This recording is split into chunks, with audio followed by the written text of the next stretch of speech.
Hello students, welcome back. तो बच्चों, हम लोग महा रिवीजन 2023 कर रहे हैं महाराष्ट्र स्टेट बोर्ड के लिए, जो बच्चे 12th स्टैंडर्ड के एग्जाम देने वाले हैं 2023 में फेब के, राइट। तो हम ऑलरेडी फर्स्ट चैप्टर कंप्लीट कर चुके हैं। सेकेंड चैप्टर का जो 75% हिस्सा है वो ऑलरेडी मैं फर्स्ट वीडियो में अपलोड कर चुका हूँ, और जो बचा हुआ 25% है, इसका मतलब ये वीडियो बहुत बड़ा नहीं होगा। सेकेंड चैप्टर का ये हम यहाँ पे कवर करने वाले हैं, समझ गए। Second chapter that is mechanical properties of fluid. तो उसका ज़्यादातर पार्ट तो ऑलरेडी मैं फर्स्ट वीडियो में कवर करके डाल चुका हूँ। थोड़ा सा हिस्सा बचा हुआ था इसका हाइड्रोडायनेमिक्स का, ये आप सेकंड वीडियो में आएगा।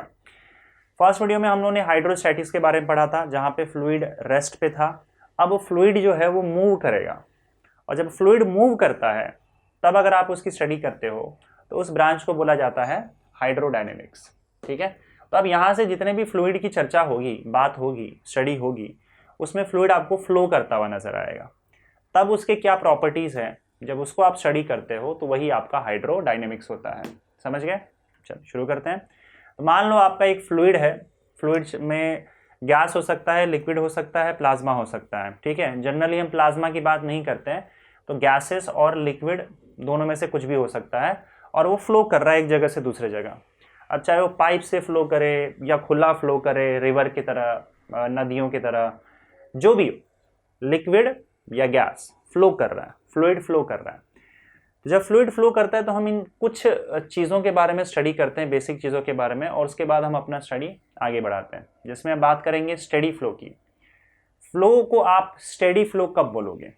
देखो, अगर सपोज करो कोई लिक्विड फ्लो कर रहा है इस तरीके से, एक जगह से दूसरी जगह तक लिक्विड ऐसे फ्लो कर रहा है, तो आप एक काम करो, किसी एक पॉइंट को पकड़ लो। मान लो इस पॉइंट पे जो भी प्रॉपर्टीज है लिक्विड की, चाहे वो वेलोसिटी हो, देखो लिक्विड की क्या क्या, फ्लूइड की क्या क्या प्रॉपर्टीज हो सकती है जब वो फ्लो हो रहा है। उसकी वेलोसिटी हो सकती है, कितने वेलोसिटी से वो आगे जा रहा है, इस पॉइंट पे उसका क्या प्रेशर है, क्या एनर्जी है। तो ये जितने भी प्रॉपर्टीज़ हैं अगर किसी पॉइंट पे उसके जो भी मेजरेबल प्रॉपर्टीज़ हैं, अगर वो समय के साथ कांस्टेंट होता है, चेंज नहीं होता है, तब हम बोलेंगे कि ये जो फ्लो है वो क्या है, स्टेडी फ्लो है। मतलब अगर आपने यहाँ पे चेक किया कि भाई इस पॉइंट पे जो भी पीछे से जो भी पार्टिकल आ रहा है, अब वो आगे निकल जाएगा अलग बात है, लेकिन इस पॉइंट पे जो भी पार्टिकल आ रहा है उसकी वेलोसिटी मैं देख रहा हूँ 3 मीटर पर सेकेंड। यहाँ पे जो प्रेशर है इस पॉइंट पे, लेट्स से मैं जिस एग्जांपल ले रहा हूँ वैल्यू उसका 10 पास्कल है। तो अगर मान लो पीछे से कोई दूसरा पार्टिकल भी घूम फिर के अगर यहाँ आ गया, तो यहाँ पे उसकी वेलोसिटी 3 मीटर पर सेकेंड ही हो जाएगी, और प्रेशर 10 पास्कल ही होगा। ये हो सकता है कि ये कहीं और जाने के बाद इसके वैल्यूज़ बदल जाए, यहाँ आने के बाद हो सकता है वो 2 मीटर पर सेकेंड हो जाए, और उसका जो प्रेशर है वो 12 पास्कल हो जाए, चेंज हो सकता है। लेकिन इस पॉइंट पे जितने भी पार्टिकल्स आएंगे घूम के, उसका यही वैल्यूज़ होगा। इस पॉइंट पे जितने भी पार्टिकल्स आएंगे उसका यही वैल्यूज़ होगा। मतलब हर पॉइंट पे लिक्विड या फिर हर पॉइंट पे फ्लूइड की जो भी प्रॉपर्टीज़ हैं वो अगर कांस्टेंट रहती है, तब ऐसे फ्लो को बोला जाता है स्टेडी फ्लो, समझ गए। तो स्टेडी फ्लो में किसी भी पॉइंट पर जब फ्लो हो रहा है, मेजरेबल प्रॉपर्टीज जो होते हैं, मेजरेबल प्रॉपर्टीज मतलब यही वेलोसिटी, प्रेशर या एनर्जी, ये सारे मेजरेबल प्रॉपर्टीज है जो आप मेजर कर सकते हो। अगर किसी पॉइंट पे फ्लूइड के मेजरेबल प्रॉपर्टीज अगर कांस्टेंट होते हैं, ये हर पॉइंट पे होगा ऐसा, तो हम बोल सकते हैं कि ये फ्लूइड जो है वो स्टेडी फ्लो हो रहा है इस फ्लूइड का, समझ गए। चलिए आगे बढ़ते हैं अगले टॉपिक पे, फ्लो लाइन। फ्लो लाइन का मतलब होता है कि इंडिविजुअली अगर आप किसी पार्टिकल को पकड़ते हो, जैसे मान लो आपने किसी पार्टिकल को पकड़ा और ये पार्टिकल को आपने देखा कहाँ कहाँ जा रहा है, जहाँ जहाँ जा रहा है वो उसका जो भी रास्ता है उस रास्ते को फ्लो लाइन बोला जाता है। तो ये जिस रास्ते की ओर जाएगा जहाँ भी जो भी पाथ फॉलो करेगा फ्लूइड का जो पार्टिकल है, फ्लूइड का पार्टिकल जिस रास्ते की ओर जाएगा, इंडिविजुअल पार्टिकल्स, अब जैसे ये दूसरा पार्टिकल है तो इसका रास्ता कुछ और हो सकता है, ये पार्टिकल है इसका रास्ता कुछ और हो सकता है, तो ये सारे हम बोलते हैं कि फ्लो लाइन्स हैं। फ्लूइड के पार्टिकल्स इन रास्ते के अलोंग जा रहा है, इस रास्ते को क्या बोला जाता है, इस लाइंस को क्या बोला जाता है, फ्लो लाइंस। तो ये हमारा सेकंड पार्ट हो गया। तीसरा आता है स्ट्रीम लाइन। अब स्ट्रीम लाइन का मतलब देखो क्या होता है कि आप एक काम करो, पार्टिकल की जो जो वेलोसिटी हुई है और जिस जिस डायरेक्शन में वेलोसिटी हुई है, तो हम एक ऐसा कर्व बनाते हैं, ये कर्व हम खुद बनाते हैं। पार्टिकल जिस रास्ते से जा रहा है वो रास्ता नहीं है ये, बल्कि हमने ऐसा लाइन ड्रॉ कर दिया, एक ऐसा कर्व या लाइन हमने खुद ड्रॉ किया है जिसमें अगर सपोज करो किसी पॉइंट पे आप टेंजेंट ड्रॉ करते हो तो इस पॉइंट पे जो पार्टिकल आया था उसका इसी टेंजेंट के अलोंग वेलोसिटी था। जब वो पार्टिकल इस पॉइंट पे कहीं आया तो यहाँ पे अगर तुम टेंजेंट ड्रॉ करो तो पार्टिकल की वेलोसिटी का डायरेक्शन भी इसी टेंजेंट के अलोंग था। मतलब आपने एक ऐसी इमेजिनरी लाइन ड्रॉ कर दी जिस लाइन का हर एक पॉइंट पे अगर आप टेंजेंट ड्रॉ करो तो उस टेंजेंट के अलोंग ही, उस टेंजेंट के डायरेक्शन में ही आने वाले पार्टिकल्स के वेलोसिटी का डायरेक्शन था। या फिर आप ऐसे बोल सकते हो जो पार्टिकल्स आ रहे हैं और आगे जाने वाले हैं उनके जो भी वेलोसिटीज हैं, अगर वो वेलोसिटी के डायरेक्शंस को हम टेंजेंट माने और उस हिसाब से कर्व ड्रॉ कर दें तो ये कर्व आपका स्ट्रीम लाइन कहलाएगा। समझे? तो इन शॉर्ट स्ट्रीम लाइन के जो भी पॉइंट्स होंगे, स्ट्रीम लाइन का जो भी कर्व है उसके जितने भी पॉइंट्स होंगे, उन पॉइंट्स पे अगर आप टेंजेंट ड्रॉ करते हो तो वो टेंजेंट पार्टिकल्स के वेलोसिटी के डायरेक्शन में आ जाता है। तो ये आपका स्ट्रीम लाइन हो गया। एक चीज़ और ध्यान रखना कि अगर आपका स्टेडी फ्लो है, अगर आपका फ्लो स्टेडी है तो स्ट्रीम लाइन और फ्लो लाइन दोनों सेम हो जाते हैं। मतलब स्ट्रीम लाइन के अलॉन्ग ही आपका फ्लो लाइन आ जाता है, पार्टिकल उसी रास्ते के अलॉन्ग जाएगा अगर आपका फ्लो स्टेडी है। तो फ्लो स्टेडी नहीं है और खतरनाक फ्लो हो जाता है, मतलब आपका, मैं अभी अब बताऊंगा आपको, टर्बुलेंट फ्लो हो जाएगा। तो ऐसे केस में स्ट्रीम लाइन और फ्लो लाइन आपका सेम नहीं बनता, क्योंकि तब तो पार्टिकल किसी भी रास्ते से भाग जाएगा। लेकिन आपका स्ट्रीम लाइन जो होगा वो अलग तरीके से, ये इसी तरीके से बनाया जाएगा जैसे मैंने बताया। तो स्ट्रीम लाइन और फ्लो लाइन तब सेम होंगे जब आपका स्टेडी फ्लो होगा, इस बात को ध्यान में रखना। स्टेडी फ्लो नहीं है तो दोनों अलग होते हैं। तीसरी बात यहाँ पे फ्लो ट्यूब। अब फ्लो ट्यूब देखो कैसे बनता है। आप जो भी स्ट्रीम फ्लो लाइंस हैं, पार्टिकल्स के जो भी फ्लो लाइंस हैं, उन सारे फ्लो लाइंस को अगर एक साथ आप देखते हो, क्योंकि आपके पास जब फ्लूइड फ्लो होता है तो ऐसा तो है नहीं कि सिर्फ एक ही पार्टिकल है आपके पास, या फ्लूइड के अंदर एक ही पार्टिकल है जो फ्लो हो रहा है, करोड़ों billions and billions of particles है। तो अगर उन सारे पार्टिकल्स को आप देखो और आगे की ओर जा रहा है तो आपको उनके फ्लो लाइंस का पूरा एक गुच्छा मिल जाएगा, ग्रुप मिल जाएगा, एक बंडल मिल जाएगा। वो जो पूरा बंडल होता है फ्लो लाइंस का, आपको दिख रहा है यहाँ पे ये सारे फ्लो लाइंस है हर एक पार्टिकल के, उस फ्लो लाइंस के बंडल को देखोगे तो आपको एक ट्यूब जैसा स्ट्रक्चर दिखेगा। ऐसे बहुत सारे पार्टिकल्स अपनी फ्लो लाइन को फॉलो करते हुए आगे जा रहे हैं। तो अगर सपोज करो एक पूरा का पूरा गुच्छा फ्लो लाइंस का उठा लेता हूं मैं, बंडल उठा लेता हूं, तो ये आपको एक ट्यूब लाइक स्ट्रक्चर जैसा दिखेगा और इसी को हम लोग फ्लो ट्यूब बोलते हैं। अगेन ये इमेजिनरी पार्ट है, आप ऐसी चीज़ें बनी हुई नहीं रहती है, पर हम ऐसा इमेजिन करते हैं कि हाँ इस लाइन की ओर जा रहा है तो ये सारे फ्लो लाइंस हैं, इसको एक साथ अगर मैं देखता हूं तो आपको ट्यूब की तरह नजर आएगा, तो ये फ्लो ट्यूब कहलाएगा। इन शॉर्ट फ्लो ट्यूब जो होता है वो बहुत सारे फ्लो लाइंस से बना हुआ होता है। So it is bundle of flow lines. Flow tube क्या है? Bundle of flow lines. समझ गए? आगे बात करते हैं लैमिनार फ्लो या स्ट्रीमलाइन फ्लो की। ये दोनों एक ही चीज़ है आपके टेक्स्ट बुक के हिसाब से, हालांकि दोनों में डिफरेंस होता है, पर हम मान के चलेंगे कि दोनों सेम चीज़ है। लैमिनार फ्लो को ही हम क्या बोलेंगे? Streamline flow. अब लैमिनार फ्लो या फिर स्ट्रीमलाइन फ्लो में देखो होता क्या है, जैसे अगर मान लो लिक्विड फ्लो हो रहा है या फ्लूइड फ्लो हो रहा है, तो हम मान के चलते हैं कि फ्लूइड के अलग अलग लेयर्स हैं और ये सारे लेयर्स आगे की ओर जा रहे हैं और ये एक लेयर्स एक दूसरे के कांटेक्ट में। अगर मान लो ये सारे लेयर्स एक दूसरे के ऊपर बड़े आराम से स्मूथ फ्लो हो रहा है, ठीक है, अगर स्मूथली एक दूसरे के ऊपर चले जा रहे हैं और कोई एक दूसरे को डिस्टर्ब नहीं कर रहा है, परेशान नहीं कर रहा है, तब हम बोलेंगे कि जो आपका फ्लो है वो लैमिनार फ्लो या स्ट्रीमलाइन फ्लो होता है। देखो कई केस में होता क्या है कि आपका एक लेयर जो है वो दूसरे लेयर को परेशान करता है। जैसे अगर मैं मार्कर है, आपको पता है मार्कर अगर मैं अपने हाथ के ऊपर चलाऊं तो मार्कर जो है इसके ऊपर फ्रिक्शन फोर्स लगाएगा। फ्रिक्शन होता है ना दो बॉडी के बीच में, जब एक बॉडी दूसरे बॉडी पर घिसता है, तो वैसे जब एक लेयर दूसरे लेयर पे चलता है तो दूसरा लेयर उस पर एक फ्रिक्शन फोर्स लगाता है। हालांकि यहाँ पे इसको हम फ्रिक्शन नहीं बोलते हैं, इसको विस्कोसिटी बोलते हैं, आगे हम पढ़ने वाले हैं इसको।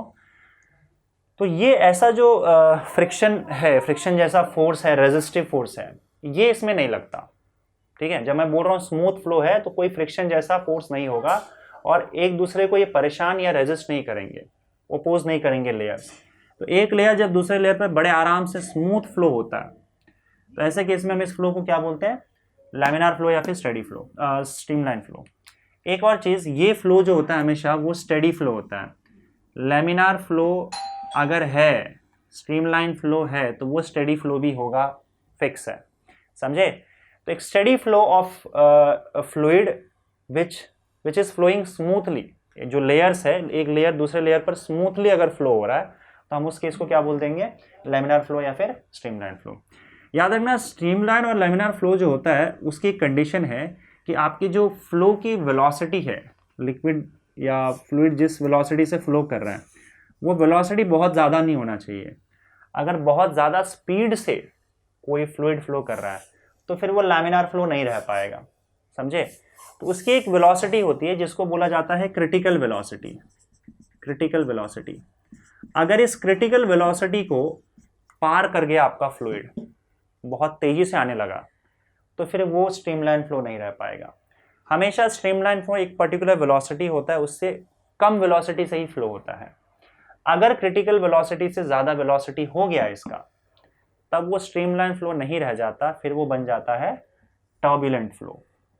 और टर्बुलेंट फ्लो में अगर आप देखोगे तो ये अब स्टेडी फ्लो नहीं रह जाता, इसका पैटर्न ही पूरा बदल जाता है और ये किसी पार्टिकल्स किसी भी तरीके से फ्लो होने लग जाते हैं, समझे। और इसकी जो स्पीड होती है, फ्लो होने की वेलोसिटी होती है, वो ऑब्वियस सी बात है क्रिटिकल वेलोसिटी से ज़्यादा होता है और आपका जो फ्लूइड का फ्लो है वो ज़बरदस्त स्पीड के साथ होता है। तो स्पीड बहुत ज़्यादा हो गया, then it becomes turbulent flow. और टर्बुलेंट फ्लो के केस में आप देख सकते हो कि वो एक स्मूथ फ्लो नहीं होगा, बल्कि पार्टिकल्स कहीं भी चले जाते हैं। तो अगर मैं स्ट्रीमलाइन फ्लो और टर्बुलेंट फ्लो को डायग्रामेटिकली समझाने की कोशिश करूं, तो अगर लेयर स्मूथली एक दूसरे के ऊपर इस तरीके से मूव कर रहे हैं तो ये तो हो गया आपका स्ट्रीमलाइन फ्लो, है ना। और अगर मैं टर्बुलेंट फ्लो की बात करूं तो टर्बुलेंट फ्लो कैसे भी जाएगा, पार्टिकल यहाँ जा रहा है, फिर यहाँ घूम जा रहा है, कोई दूसरा पार्टिकल यहाँ भाग जा रहा है, फिर ये ऐसे चले जा रहा है। स्ट्रीमलाइंस भी ढंग से नहीं बने रहेंगे और कहीं भी पार्टिकल्स भाग रहा है, कहीं बवंडर आ जाएगा ऐसे। तो आपने देखा होगा बवंडर होता है, टॉर्नेडो होता है, तूफान आ जाता है। तो तूफान में, बवंडर में क्या होता है, फ्लूइड ही तो फ्लो होता है, लिक्विड और गैसेस ही तो फ्लो होते हैं। ये ज़बरदस्त स्पीड के साथ फ्लो होते हैं और इतने स्पीड के साथ फ्लो होते हैं कि ये अब टर्बुलेंट फ्लो कहलाता है।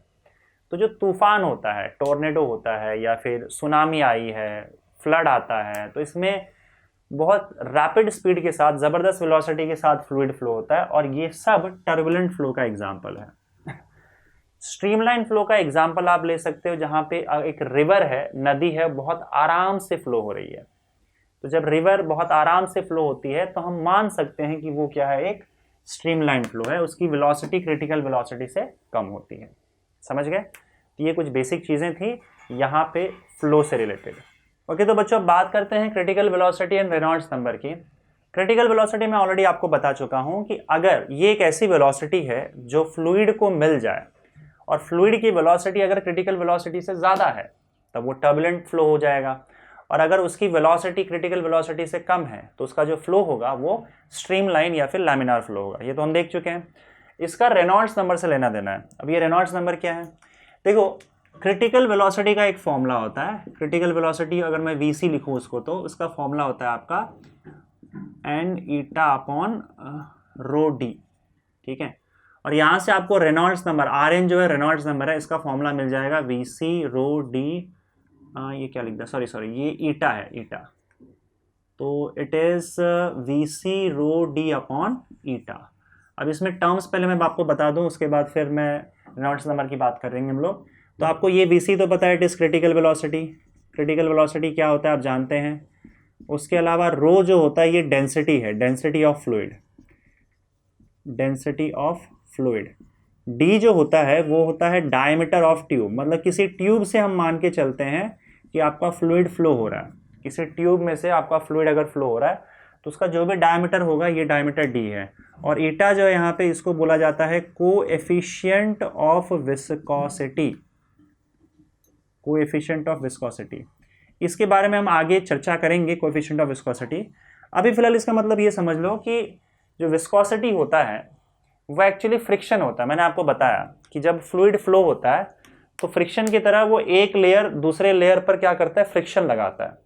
तो यहाँ पे हम उसको फ्रिक्शन नहीं बोलते हैं फ्लूइड को, फ्लूइड के केस में उसको हम क्या बोलते हैं, विस्कोसिटी बोलते हैं।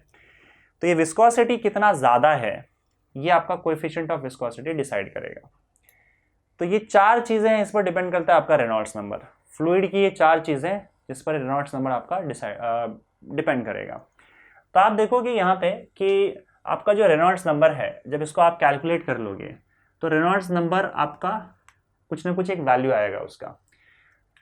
तो अगर रेनॉल्ड्स नंबर का वैल्यू 1000 से कम आता है तो आप समझो कि आपका जो फ्लूइड फिलहाल उस ट्यूब के थ्रू है, वो जो फ्लो हो रहा है वो स्ट्रीमलाइन फ्लो है। ठीक है, अगर रेनॉल्ड्स नंबर 1000 से कम आता है तो रेनॉल्ड्स नंबर अगर 2000 से ज़्यादा आता है तो आप समझ लेना कि वो क्या है, टर्बुलेंट फ्लो में है फिलहाल, it is in turbulent flow. तो रेनॉल्ड्स नंबर से आपको आइडिया आ जाएगा कि आपका फ्लो स्ट्रीमलाइन है या टर्बुलेंट है। रेनॉल्ड्स नंबर अगर 1000 से 2000 के बीच में है, फ्रॉम 1000 टू 2000, तो आपका जो फ्लो है वो अनस्टेडी फ्लो हो जाएगा। अनस्टेडी फ्लो का मतलब ये है कि अब वो स्टेबल नहीं है, वो कभी भी स्ट्रीमलाइन से टर्बुलेंट में कन्वर्ट हो सकता है। वो डिपेंड करता है, अगर आपने उसकी वेलोसिटी थोड़ी कम कर दी तो वो स्ट्रीमलाइन में भी घुस सकता है, थोड़ी बढ़ा दी तो टर्बुलेंट भी बन सकता है। तो वो क्या है, फिक्स नहीं है, वो बीच के वाले पार्ट में है, वो कभी भी स्ट्रीमलाइन या टर्बुलेंट बन सकता है। लेकिन अगर वो 2000 से ज़्यादा है तो गारंटेड है कि वो टर्बुलेंट फ्लो ही है। 1000 से कम है तो फिक्स है कि वो स्ट्रीमलाइन फ्लो ही होगा। समझे, 1000 और 2000 के बीच में जो है वो थोड़ा सा गड़बड़ है या अनस्टेडी है, फिक्स नहीं है, अनस्टेबल है। समझे, वो किसी भी डायरेक्शन में जा सकता है, स्ट्रीमलाइन या फिर टर्बुलेंट में। तो रेनॉल्ड्स नंबर से हमको ये सारी चीज़ें पता चलती हैं। ठीक है, तो बच्चों फाइनली अब बात करते हैं विस्कोसिटी के बारे में। देखो मैंने आपको क्वेश्चंस बच्चों दे रखा है, इंपॉर्टेंट क्वेश्चंस आपको पता है आपको दे रखा है, और उसके जो डेफिनेशंस है कोशिश करना आप टेक्स्ट बुक में से ढूंढ के लिखने को, या आपके पास जो नोट्स पड़ा होगा जो भी आप यूज़ करते हो उससे, तो वो सारी चीज़ें आप लिख लेना। मैं यहाँ पे आपको कॉन्सेप्ट वगैरह समझा दूंगा, क्योंकि चीज़ें लिखने जाऊँगा तो समय लग जाएगा और आपके पास उतना समय फिलहाल अभी है नहीं। ठीक है, तो ये जो डेफिनेशंस वगैरह आपको कहीं टेक्स्ट बुक से मिल जाएगा या फिर कहीं से आपके पास नोट्स होगा, वहाँ से आप डेफिनेशन निकाल सकते हो। तो विस्कोसिटी का मतलब क्या होता है? देखो, विस्कोसिटी का मतलब वही होता है जो हम सॉलिड्स के केस में फ्रिक्शन की बात करते हैं। अगर एक बॉडी दूसरे बॉडी के ऊपर भागता है, भागने की कोशिश करेगा, तो दूसरा बॉडी उस पर क्या करता है, उसको रोकने की कोशिश करता है, उस पर एक फ्रिक्शनल फोर्स लगा देता है उस रिलेटिव मोशन को अपोज करने के लिए। वैसे यहाँ पे भी होता है। यहाँ पे देखो क्या होता है कि अगर मान लो कोई फ्लूइड जो है वो फ्लो कर रहा है आगे की ओर, तो हम मान के चल सकते हैं जो फ्लूइड है वो अलग अलग लेयर से मिलकर बना हुआ है और जब हर लेयर क्या होता है, एक दूसरे पर चलता है ऐसे आगे। तो जब एक लेयर फ्लूइड का दूसरे लेयर पर चलने लगता है तो ये उसी तरीके से है कि एक बॉडी दूसरे बॉडी पर आगे जाने की कोशिश कर रहा है। तो वो लेयर क्या करता है, जो ऊपर लेयर है उसके, या जो 2 लेयर कॉन्टैक्ट में है, और अगर वो एक दूसरे पर चलने की कोशिश कर रहे हैं तो वो लेयर्स एक दूसरे पर एक रेजिस्टिव फोर्स लगाते हैं, एक फ्रिक्शनल फोर्स लगाते हैं। ये फ्रिक्शनल फोर्स जो है इसको हम यहाँ पे फ्रिक्शन ना बोलकर क्या बोल देते हैं, विस्कोसिटी बोल देते हैं। तो विस्कोसिटी फ्लूइड की एक प्रॉपर्टी है जिस प्रॉपर्टी के तहत 2 लेयर्स आपस में एक दूसरे पर रेजिस्टिव फोर्स लगाते हैं और रिलेटिव मोशन को अपोज करने की कोशिश करते हैं। इसके वजह से होता क्या है कि लेयर्स जो है, अगर ये फ्रिक्शन ना हो, ये विस्कोसिटी ना हो, तो लेयर्स और फास्ट भागेंगे, लेकिन बेचारे स्लो हो जाते हैं। अब ये एक दूसरे को ही फोर्स लगाकर रोकने की कोशिश करते हैं फ्रिक्शन की तरह। ठीक है, तो अगर विस्कोसिटी नहीं है तो फ्लूइड बहुत फास्ट भागेगा, याद रखना। लेयर्स जो है, लेयर्स बड़े आसानी से एकदम फास्ट भागेंगे क्योंकि कोई इसको रोकने वाला नहीं है। लेकिन अगर विस्कोसिटी है तो थोड़े से जो लेयर्स है आगे जाने में स्लो हो जाएंगे। जिसके पास जितनी ज़्यादा विस्कोसिटी होगी वो फ्लूइड उतना ही आराम से फ्लो करेगा, क्योंकि लेयर्स के बीच में फ्रिक्शन ज़्यादा होगा, विस्कोसिटी ज़्यादा होगा, तो वो एक दूसरे के मोशन को रेजिस्ट करते हैं। समझे? तो इसका एक सिंपल सा एग्जांपल है, जैसे अगर मान लो यहाँ पे इस दीवार में अगर मैं यहाँ पे हनी पता है ना सब लोग को, मधु बोलते हैं जैसे हिंदी में, अगर मैं हनी का एक ड्रॉप डाल दूँ और यहाँ पे अगर सपोज करो वाटर का एक ड्रॉप डाल दो, तो आपको पता है कि वाटर का जो ड्रॉप है बहुत फास्ट नीचे आ जाएगा, हनी का ड्रॉप बड़े आराम से नीचे आएगा। उसका रीज़न क्या है? यहाँ पे भी हम मान सकते हैं कि हनी के बहुत सारे लेयर्स है एक दूसरे के ऊपर और वाटर के बहुत सारे लेयर्स है एक दूसरे के ऊपर, लेकिन वाटर के लेयर्स के बीच में फ्रिक्शन नहीं होता, यह बहुत कम होता है। विस्कोसिटी, यहाँ पे हम फ्रिक्शन नहीं बोलेंगे, क्या बोलेंगे, विस्कोसिटी। विस्कोसिटी बहुत कम होता है, इसलिए वो लेयर्स बहुत फास्ट भाग के आ जाते हैं। लेकिन हनी के लेयर्स के बीच में विस्कोसिटी काफ़ी ज़्यादा होता है, जिसकी वजह से वो बड़े आराम से आते हैं, क्योंकि वो स्लो हो जाते हैं विस्कस फोर्स लगने की वजह से। तो विस्कोसिटी एक तरह से फ्रिक्शन है लेयर्स के बीच में।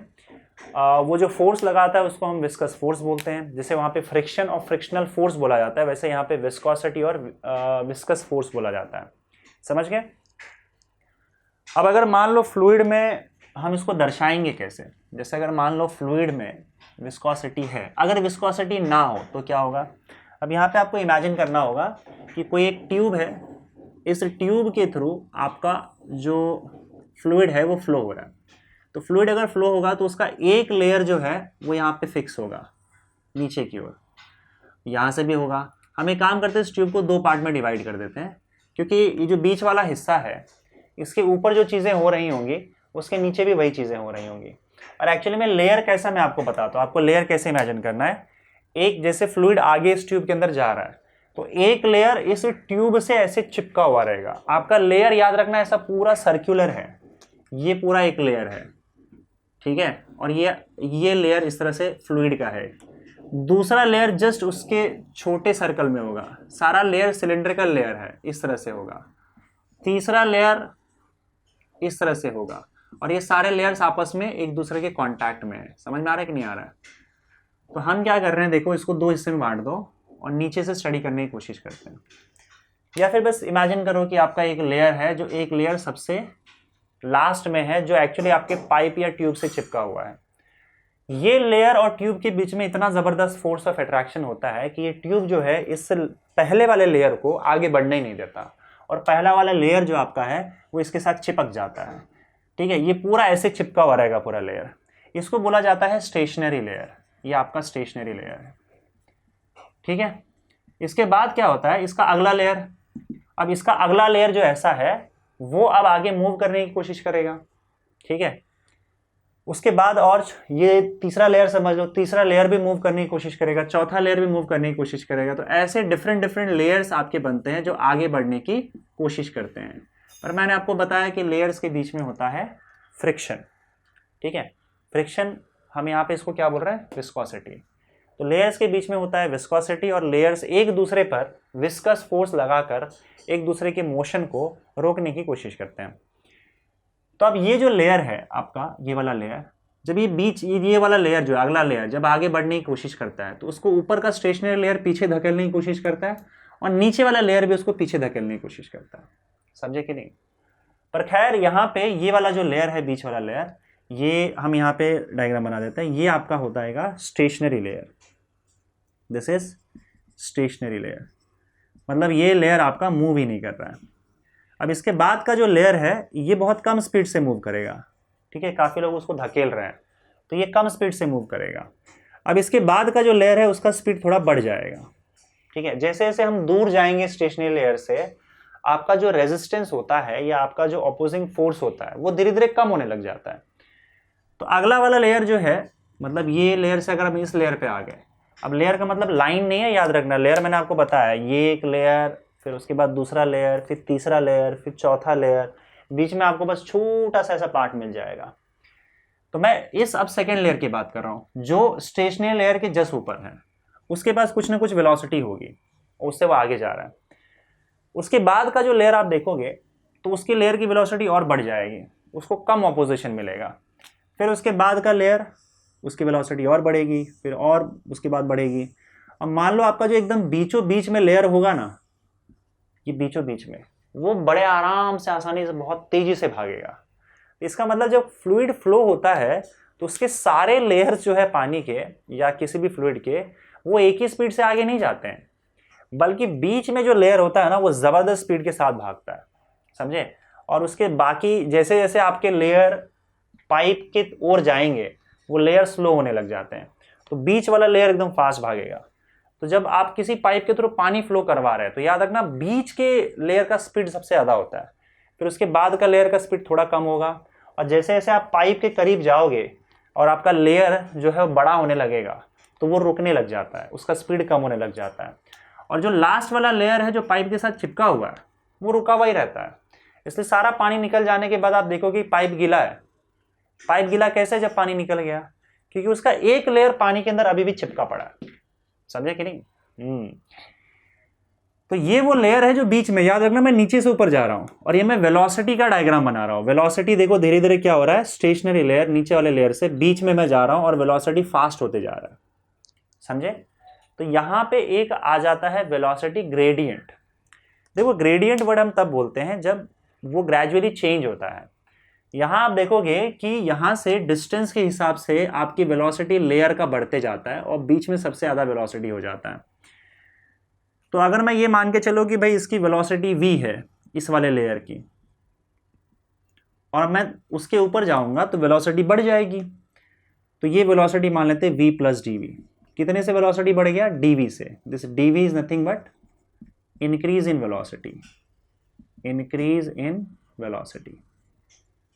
अच्छा, अगर सपोज करो ये जो यहां से मैं डिस्टेंस लेता हूं स्टेशनरी लेयर से, तो स्टेशनरी लेयर से इस v वेलोसिटी का डिस्टेंस अगर हम x मानते हैं तो यहां देखो आपका डिस्टेंस भी बढ़ गया। जैसे मैंने डिस्टेंस बढ़ाया यहां से इस पॉइंट तक चला गया, मतलब इस लेयर से इस लेयर पे चला गया, वेलोसिटी बढ़ गई। तो ये जो बीच का डिस्टेंस बढ़ा है उसको मैं dx मान के चलता हूँ। ये जो डिस्टेंस है यहाँ से लेकर यहाँ तक उसको मैं dx मान के चलता हूँ।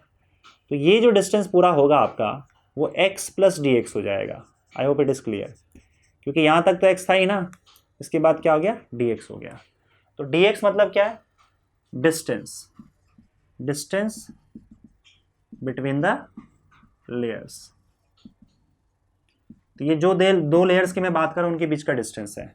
तो अगर dx डिस्टेंस बढ़ा है तो आपकी वेलोसिटी जो है वो dv से बढ़ गई। समझे? तो इंक्रीज की जगह पे मैं यहाँ पे चेंज भी लिख सकता हूँ, चेंज इन वेलोसिटी। इतनी वेलोसिटी चेंज हो गई, क्योंकि अगर मैं ऊपर से नीचे आता हूँ dx डिस्टेंस तो आपकी वेलोसिटी dv से घट जाती है, कम हो जाती है। तो याद रखना यहाँ पे अगर मैं dx डिस्टेंस बढ़ाता हूँ तो dv वेलोसिटी चेंज हो जाती है। अगर मैं और डिस्टेंस बढ़ाऊं, मैं और ऊपर चला जाऊं, तो ये और वेलोसिटी बढ़ जाएगी। तो यहां पे हम क्या डिफाइन करते हैं? वेलोसिटी ग्रेडियंट डिफाइन करते हैं। और वेलोसिटी ग्रेडियंट का फॉर्मूला होता है change in velocity per unit distance, change in velocity dv by dx per unit distance. मतलब 1 मीटर के डिस्टेंस चेंज करने पर आपकी कितनी वेलोसिटी चेंज हो रही है? Change in velocity per unit distance या पर यूनिट लेंथ आप बोल सकते हो कि अगर आपने 1 मीटर का डिस्टेंस कवर किया तो आपकी कितनी वेलोसिटी चेंज हो रही है। तो वेलोसिटी ग्रेडियंट आपको ये बताएगा कि वेलोसिटी कितना फास्ट चेंज हो रहा है अगर आप एक लेयर से दूसरे लेयर पे जाते हो। तो जैसे मान लो आपका ये लेयर की वेलोसिटी 100 है और इस लेयर की वेलोसिटी 102 है, तो आपने इतना डिस्टेंस कवर किया तो आपका वेलोसिटी कितने से चेंज हुआ? 2 से चेंज हो गया। 100 मीटर पर सेकेंड से 102 मीटर पर सेकेंड हो गया। अब कोई दूसरा फ्लूइड है और आपने देखा कि इसकी वेलोसिटी जो है वो 100 मीटर पर सेकेंड है, और जैसे मैं इतने डिस्टेंस के बाद इस लेयर पे आया तो इसकी वेलोसिटी 110 मीटर पर सेकेंड हो गई उतने ही डिस्टेंस के बाद। इसका मतलब इस केस में वेलोसिटी ग्रेडियंट ज़्यादा है, क्योंकि सेम डिस्टेंस कवर करने पर वेलोसिटी बहुत तेज़ी से बढ़ जा रहा है। तो जब लेयर्स टू लेयर्स वेलोसिटी बहुत तेज़ी से बढ़े तो हम बोलेंगे कि वेलोसिटी ग्रेडियंट ज़्यादा है। तो वेलोसिटी ग्रेडियंट आपको यही बात बताएगा। वेलोसिटी ग्रेडियंट का फॉर्मूला क्या होगा बताओ? SI यूनिट वेलोसिटी ग्रेडियंट का। dv मतलब वेलोसिटी हो गया मीटर पर सेकेंड, और dx मतलब मीटर, मीटर मीटर कैंसिल हो जाएगा। तो याद रखना SI यूनिट जो होगा वो सेकेंड इनवर्स हो जाएगा। वेलोसिटी ग्रेडियंट का SI यूनिट सेकेंड इनवर्स, और इसका अगर आप डायमेंशंस ले लोगे तो क्या हो जाएगा? t-1, मतलब m0 L0 t-1। समझ गए? ठीक है। अच्छा, इसमें एक चीज और मैं बता दूं आपको कि चलो यार ये जो फ्लो होता है इस तरीके का, इसको बोला जाता है विस्कस फ्लो। क्या बोलते हैं? Viscous flow. क्योंकि लेयर्स के बीच में विस्कोसिटी है इसलिए इसको विस्कस फ्लो बोला जाता है। ये विस्कोसिटी जितनी ज्यादा होगी लेयर्स उतने ही स्लो चलेंगे, जैसे हनी के केस में है। विस्कोसिटी कम तो जो लेयर्स है फास्ट भागेंगे। अगर मान लो मैं एक ऐसा कोई केस मान के चलें जो एक्चुअली में होता है, अगर आप हीलियम को 2 केल्विन तक लेके चले जाओ टेम्परेचर, हीलियम जो गैस है आपका उसका 2 केल्विन तक अगर आप उसका टेम्परेचर लेके चले जाते हो, तो ये लिक्विड का जो फ्लो होता है वो नॉन विस्कस फ्लो हो जाता है। नॉन विस्कस फ्लो का मतलब देखो क्या होता है कि इनके लेयर्स के बीच में विस्कोसिटी खत्म हो जाती है, और विस्कोसिटी खत्म हो जाएगी तब क्या होगा, तब चाहे कोई भी लेयर हो, सारे के सारे लेयर्स जो है वो एक ही स्पीड से आगे भागते हैं। तो जब एक ही स्पीड से सारे के सारे लेयर्स आगे भागेंगे तो ऐसे फ्लो को हम क्या बोलते हैं, नॉन विस्कस फ्लो। इन लेयर्स के बीच में कोई विस्कोसिटी नहीं है, कोई फ्रिक्शन नहीं है। तो नॉन विस्कस फ्लो को आप इस तरीके से डायग्रामेटिकली रिप्रेजेंट कर सकते हो, सारे लेयर्स की वेलोसिटी सेम। इस तरह का अगर आपको कोई फ्लो दिखा जहां पे वेलोसिटी कंटिन्यूसली चेंज हो रही है और वेलोसिटी ग्रेडियंट है, तो ऐसे केस में हम इसको क्या बोलेंगे, विस्कस फ्लो बोलेंगे। आई बात समझ में? आगे बढ़ते हैं बच्चों, बात करते हैं कोएफिशिएंट ऑफ विस्कोसिटी की। अभी हमने देखा था यहाँ पे रेनॉल्ड्स नंबर में कोएफिशिएंट ऑफ विस्कोसिटी। देखते हैं ये क्या होता है। देखो न्यूटन ने विस्कोसिटी के लिए एक फॉर्मूला दिया। उसने ये बोला कि देखो जो लेयर्स होते हैं, लेयर्स के बीच में लगता है विस्कस फोर्स, और ये विस्कस फोर्स क्या करता है, लेयर्स को स्लो करता है। एक लेयर दूसरे लेयर पे विस्कस फोर्स लगाता है।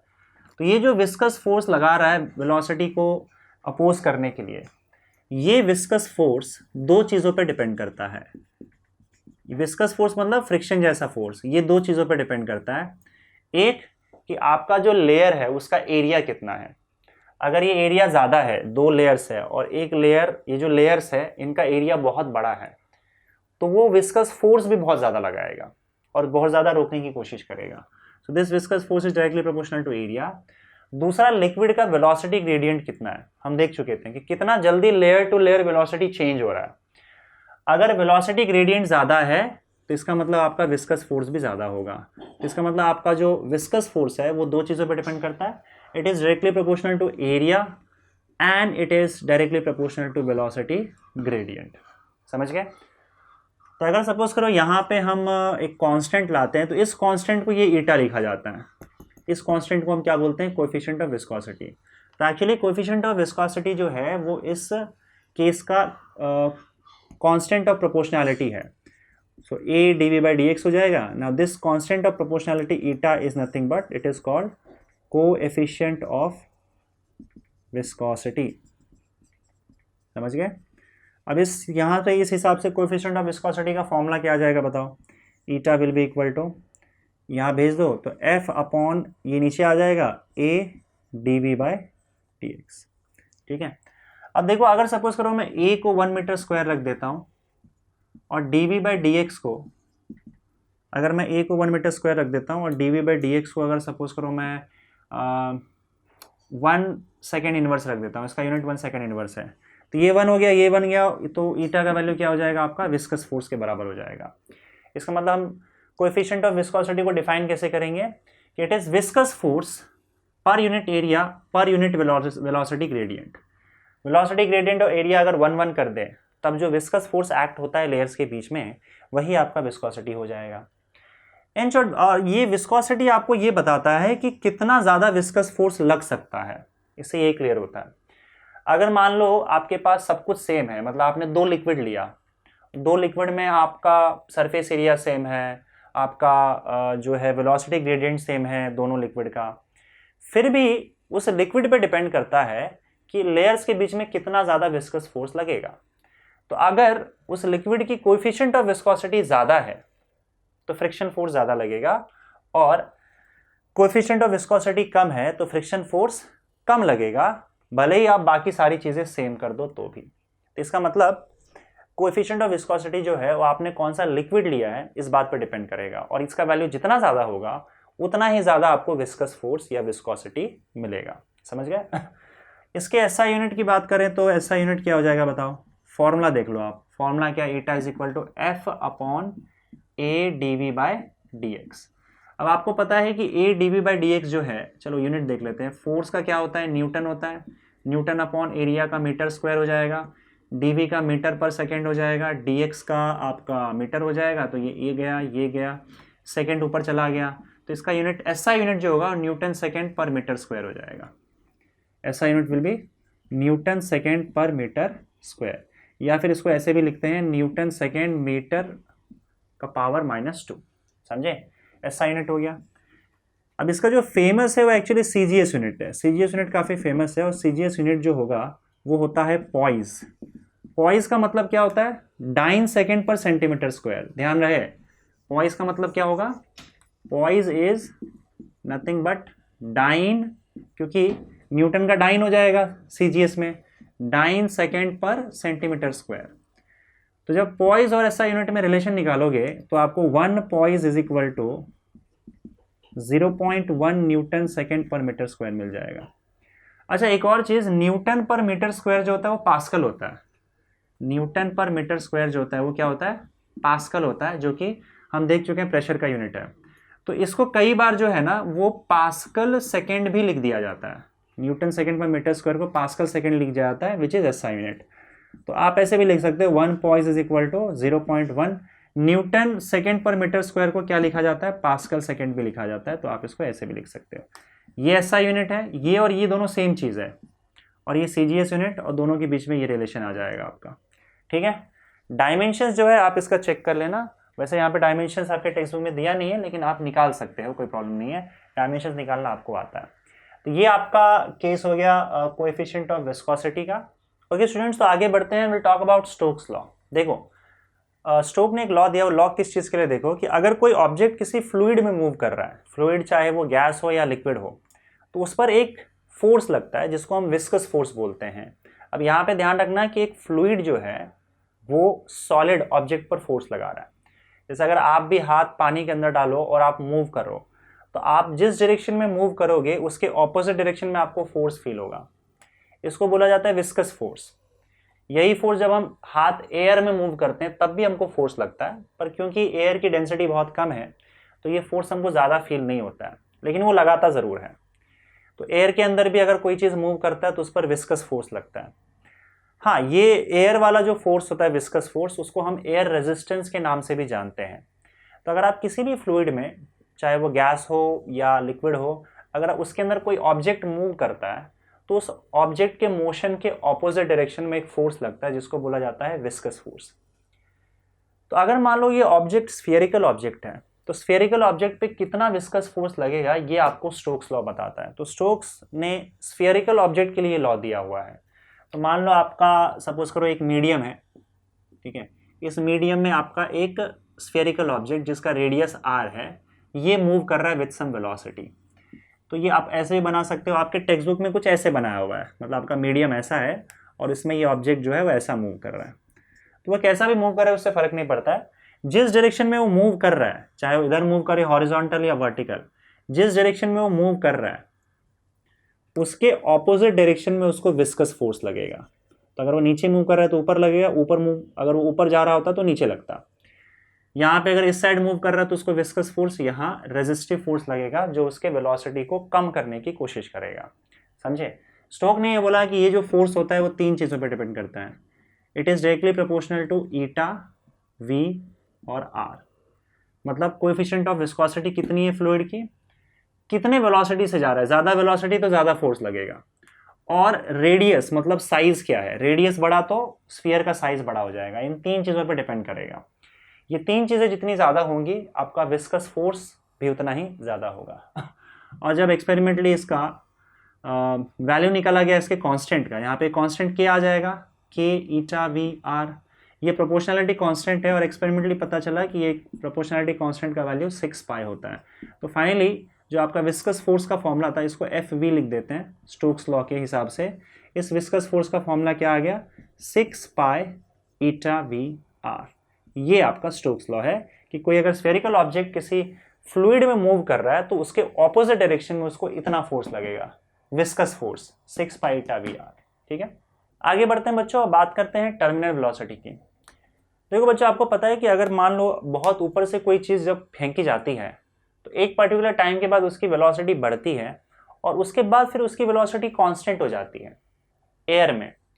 ये चीज़ अगर मान लो मैं समंदर में पानी के साथ भी करूँ कि बहुत हैवी ऑब्जेक्ट लेता हूँ मैं और उसके बाद पानी के अंदर छोड़ देता हूँ, तो जब नीचे जाते समय उसकी वेलोसिटी बढ़ते जाएगी, पर एक पॉइंट के बाद क्या होगा, उसकी वेलोसिटी कांस्टेंट हो जाएगी और वो सेम वेलोसिटी से नीचे आएगी, बढ़ेगी नहीं उसकी वेलोसिटी। तो ये जो वेलोसिटी कुछ टाइम के बाद कांस्टेंट हो जाता है, बढ़ता नहीं है, चाहे वो एयर में हो या लिक्विड में हो, कहीं भी ये वेलोसिटी जो होता है उसको हम टर्मिनल वेलोसिटी बोलते हैं। पर अब सवाल ये है कि भाई जब नीचे आ रहा है, वो शुरुआत में उसकी वेलोसिटी बढ़ रही थी, तो बाद में क्या हो गया कि एक पॉइंट के बाद उसकी वेलोसिटी बढ़ना बंद हो गया और उसकी वेलोसिटी कांस्टेंट हो गई। तो ये हम समझते हैं थोड़ा सा कि इसमें एक्चुअली होता क्या है। जैसे अगर मान लो एयर की हम बात कर लेते हैं, एयर या कोई भी फ्लूइड हो, उसमें अगर हम अज्यूम करते हैं कि हमारे पास एक स्फेरिकल ऑब्जेक्ट है, इसका रेडियस क्या है, आर है। ये जो ऑब्जेक्ट आपका है वो मान लेते हैं आप ऊपर से आपने छोड़ दिया और ये नीचे गिर रहा है, ये ऑब्जेक्ट है आपका। ऑब्जेक्ट की जो डेंसिटी है, ऑब्जेक्ट्स डेंसिटी, उसको हम रो मान के चल लेते हैं। ऑब्जेक्ट की डेंसिटी क्या है, रो है। और ये जिस फ्लूइड में नीचे गिर रहा है, चाहे आप इसको फ्लूइड बोल दो या लिक्विड बोल लो, जो भी है फ्लूइड है, ये फ्लूइड एयर भी हो सकता है, लिक्विड भी हो सकता है। तो फ्लूइड्स डेंसिटी, इस फ्लूइड का जो डेंसिटी होगा उसको हम लोग, फ्लूइड एयर भी हो सकता है, लिक्विड भी हो सकता है, कुछ भी हो सकता है, उसके डेंसिटी हम सिग्मा मान के चलते हैं। फ्लूइड्स डेंसिटी इज सिग्मा, समझ गए। जब आप इसको छोड़ दोगे तो होगा क्या, इस पर 3 फोर्सेस काम करते हैं जब ये वेलोसिटी अटेन करेगा। तो एक तो इसका ग्रेविटेशनल फोर्स mg, जो वेट है, ग्रेविटेशनल फोर्स वेट mg, जो उसको नीचे की ओर धकेल रहा है, खींच रहा है। इसके अलावा 2 फोर्सेस इस पे काम करते हैं। एक फोर्स के बारे में ऑलरेडी मैं डिस्कस कर चुका हूं वो है आपका विस्कस फोर्स। विस्कस फोर्स जो स्टोक्स लॉ ने दिया था, और ये विस्कस फोर्स 6π/v आ रहा है, अभी हम लोगों ने देखा था, जो हमेशा वेलोसिटी के ऑपोजिट डायरेक्शन में लगेगा। तो अगर मान लो ये नीचे गिर रहा है तो ये फोर्स ऊपर लगेगा। उसके अलावा इसके ऊपर एक और फोर्स लगता है जिसको बोला जाता है बॉइंट फोर्स। अब ये बॉइंट फोर्स क्या है, देखो कोई भी फ्लूइड के अंदर अगर आप जाओगे तो हमेशा आपको ऊपर की ओर धकेलती है एक फोर्स से, जिसको बोला जाता है बॉइंट फोर्स। ये बॉइंट फोर्स प्रेशर के डिफरेंस की वजह से आता है। तो फिलहाल ये जो बॉइंट फोर्स है उसका पूरा डिटेल तो मैं यहाँ पे नहीं बता रहा हूँ, बस आपको मैं फॉर्मूला बता देता हूँ। हाँ, इसी बॉइंट फोर्स की वजह से बहुत सी चीज़ें पानी में तैरती हैं। तैरने का जो रीज़न है वो क्या है, कोई तो ऊपर धकेलेगा तो ही तैरेगा ना। तो ये पानी या कोई भी फ्लूइड, चाहे पानी हो, एयर हो, कुछ भी हो, फ्लूइड हमेशा बॉडी, अगर उसके अंदर आपने कोई बॉडी डाल दिया तो उसको हमेशा ऊपर की ओर एक फोर्स लगाती है और वो बॉइंट फोर्स कहलाता है। इस बॉइंट फोर्स का जो फॉर्मूला है वो मैं आपको लिख के देता हूँ। बॉइंट फोर्स का स्पेलिंग देख लेना भाई, बॉइंट फोर्स, आई थिंक यही होना चाहिए। इसको बॉइंट फोर्स को अपथ्रस्ट फोर्स भी बोला जाता है, कई जगह पे इसको अपथ्रस्ट फोर्स बोलते हैं। तो ये दोनों एक ही चीज़ है। इस बॉइंट फोर्स का फॉर्मूला सुनना, buoyant force is equal to rho V G, ये है फॉर्मूला। यहाँ पे एक्चुअली आ जाएगा sigma V G, sigma V G. क्यों ये फॉर्मूला, देखो इसका फॉर्मूला क्या है, सिग्मा क्या है, डेंसिटी ऑफ लिक्विड, इसका फॉर्मूला होता है डेंसिटी ऑफ लिक्विड, लिक्विड या एयर जिसमें भी है ये, ठीक है, multiplied by density of fluid लिख देता हूं, multiplied by volume of object, जिस ऑब्जेक्ट पे ये फोर्स लग रहा है ये, multiplied by G, acceleration due to gravity. इतना फोर्स हर फ्लूइड ऑब्जेक्ट पर ऊपर की ओर लगाती है। फिलहाल हम एयर में खड़े हैं, पता है ना आपको, ये एयर भी हम पर एक बॉइंट फोर्स ऊपर की ओर लगा रहा है। इवन एयर में भी अगर किसी का वेट जो है वो कम है और बॉइंट फोर्स अगर ज्यादा होगा तो वो चीजें तैरने लग जाएंगी, समझे। तो बॉइंट फोर्स एयर में भी लग रहा है, हम पर भी लग रहा है, लेकिन हम बहुत भारी है इसलिए बॉइंट फोर्स से ज्यादा हमारा वेट लगकर हमें नीचे धकेल दे रहा है। खैर, फॉर्मूला बॉइंट फोर्स का इतना ही है, देख लेना। जिस फ्लूइड में आप हो, एयर में हो तो एयर की डेंसिटी, वाटर में हो तो वाटर की density, density of fluid multiplied by object का वॉल्यूम लेना है और acceleration due to gravity G से मल्टीप्लाई कर देना है। ये समझ गए, चलो। तो ये बॉइंट फोर्स आ गया। अब तीनों का फॉर्मूला लिख लेते हैं हम लोग यहाँ पे। विस्कस फोर्स आपको पता है 6π/v/r होता है। बॉइंट फोर्स का फॉर्मूला भी लिख के दिया हम लोगों ने, क्या, density of fluid, density of fluid क्या है, जो फ्लूइड है उसकी डेंसिटी हमने सिग्मा ले रखा है, वॉल्यूम इनटू जी। वॉल्यूम इसका लेना है स्फीयर का, स्फीयर का जो वॉल्यूम होगा क्या होगा, स्फीयर का वॉल्यूम होता है 4/3πr³, ये ध्यान में रखना, ओके। और ये हो गया। और आपका वेट mg आपको पता है क्या होता है। तो अब होगा क्या, देखो शुरुआत में जैसे आप इस ऑब्जेक्ट को छोड़ोगे तो ये ऑब्जेक्ट नीचे आने लगेगा। इसकी वेलोसिटी बढ़ने लगती है क्योंकि शुरुआत में वेट काफ़ी ज़्यादा, मतलब वेट जो है इन दोनों के कंपैरिजन में ज़्यादा होता है। अपथ्रस्ट फोर्स और सॉरी बॉइंट फोर्स और विस्कस फोर्स के कंपैरिजन में वेट ज़्यादा होता है, तो उसे नीचे लाता है, उसकी वेलोसिटी बढ़ाने लगता है। तो इसलिए उसकी वेलोसिटी बढ़ने लगती है, बढ़ने लगती है, बढ़ने लगती है। लेकिन आपको पता है कि वेलोसिटी जब बढ़ेगी तो वेलोसिटी पे डिपेंड, ये याद रखना, यहाँ पे ये वॉल्यूम है और ये वेलोसिटी है, इसमें कंफ्यूजन नहीं क्रिएट करना है। दिस इज वेलोसिटी, तो मैं वेलोसिटी को मोड़ दे रहा हूँ और वॉल्यूम को थोड़ा बड़ा लिख दे रहा हूँ, ठीक है।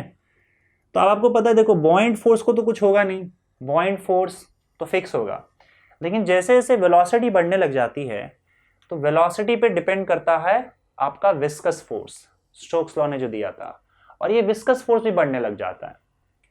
तो धीरे धीरे होगा क्या कि वेट उसको नीचे खींच रहा है और ऊपर का भी फोर्स बढ़ रहा है। किसके वजह से बढ़ रहा है ऊपर का फोर्स? विस्कस फोर्स, क्योंकि वेलोसिटी बढ़ रहा है तो विस्कस फोर्स भी बढ़ रहा है।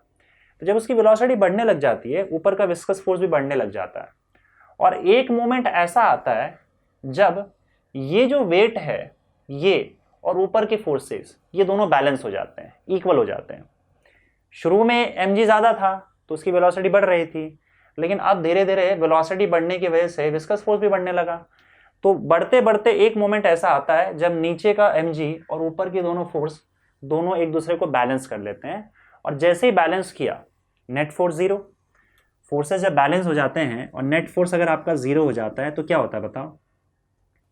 अब कई बच्चे बोलते हैं सर बॉडी रेस्ट पे आ जाएगा। नहीं भाई, अगर नेट फोर्स जीरो है, टोटल फोर्स किसी बॉडी पे जीरो है, तो इसका मतलब नहीं कि बॉडी रेस्ट पे होगा, इसका मतलब ये है कि उसकी वेलोसिटी चेंज नहीं होगी। अब नीचे आते समय उसने काफी वेलोसिटी गेन कर ली थी, समझे? तो अब उसकी वेलोसिटी बढ़ेगी नहीं। अगर force zero, total force zero हो चुका है तो अब उसकी वेलोसिटी बढ़ेगी नहीं, उसी वेलोसिटी से वो कंटिन्यू नीचे आते रहेगा, और वही आपकी टर्मिनल वेलोसिटी हो जाती है। बात समझ में आई? तो यहाँ पे इसी वजह से क्या होता है कि स्टार्टिंग में वेलोसिटी बढ़ती है क्योंकि वेट mg ज़्यादा होता है दोनों के कंपैरिजन में, बाद में वेलोसिटी बढ़ने से विस्कस फोर्स बढ़ता है, और ये दोनों मिलाकर एक पॉइंट ऐसा आता है कि ये ऊपर के फोर्स नीचे के फोर्स बैलेंस हो जाते हैं। बैलेंस होने का मतलब क्या है बताओ? कि mg जो होगा fv प्लस fb, ऊपर की दोनों फोर्सेस mg के इक्वल हो जाएगा। जब ये हो जाता है तो अब टोटल फोर्स जीरो हो गया, तो वेलोसिटी बढ़ना बंद हो जाता है, समझे? और अब उसी वेलोसिटी के साथ वो कंटिन्यू नीचे आता है, and that constant velocity is called terminal velocity. तब ये टर्मिनल वेलोसिटी क्या है उसका यहाँ पे हम लोग डेरिवेशन करने वाले हैं। तो ये कंडीशन है, इस कंडीशन के बाद टर्मिनल वेलोसिटी आ जाएगा जब ऊपर के फोर्स नीचे के फोर्स बैलेंस हो जाएंगे। एफ वी का वैल्यू आप यहाँ से ले लो 6 पाई ईटा वी आर। यहाँ पे ये जो v है ये क्या है? टर्मिनल वेलोसिटी, याद रखना। और एफ वी का वैल्यू क्या है? सिग्मा, ये v को मोड़ देता हूँ मैं, sigma V G is equal to M into G. समझ गए ना? 6 pi eta V R plus sigma. Now आपको यहाँ पे वॉल्यूम बताना होगा क्या है? 4/3 पाई आर क्यूब है, तो 4/3 pi R cube volume object का लेना था हमें।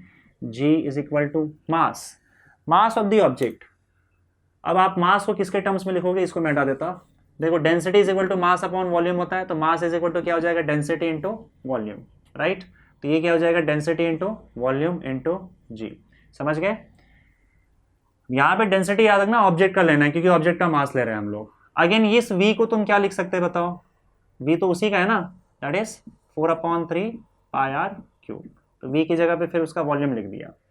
अब इसको उठा के इस साइड लेके चले जाओ, तो 6 pi eta V R is equal to, इसको उठा के लेके चले जाओगे तो देखो 4/3 पाई आर क्यूब और g ये तो कॉमन है दोनों में, 4/3 पाई आर क्यूब g। इसको वहां पे लेके जाओगे तो माइनस आ जाएगा, तो मैं 4/3 पाई आर क्यूब जी जो है कॉमन ले लेता हूँ। यहाँ बचेगा रो, यहाँ बचेगा सिग्मा, ये वहाँ जाने के बाद माइनस हुआ था तो रो माइनस सिग्मा। समझ गए? पाई और पाई यहाँ से हो जाएगा कैंसिल, आर और आर यहाँ से हो जाएगा कैंसिल, और 2 क्या हो जाएगा? 2 2 2 3 तो ये 3 यहाँ जाके हो जाएगा 9। तो eta V will be equal to 2/9 R square हो जाएगा, यहाँ पे एक ही आर कटा था ना, rho minus sigma into G upon इस ईटा को भी यहाँ भेज दो। ये आपके टर्मिनल वेलोसिटी का फॉर्मूला डिराइव हो गया, 2/9 R square rho minus sigma G upon eta. ठीक है? ओके स्टूडेंट्स, तो आगे बात करते हैं हम लोग इक्वेशन ऑफ कंटिन्यूटी की। इक्वेशन ऑफ कंटिन्यूटी क्या है ये देख लेते हैं हम लोग।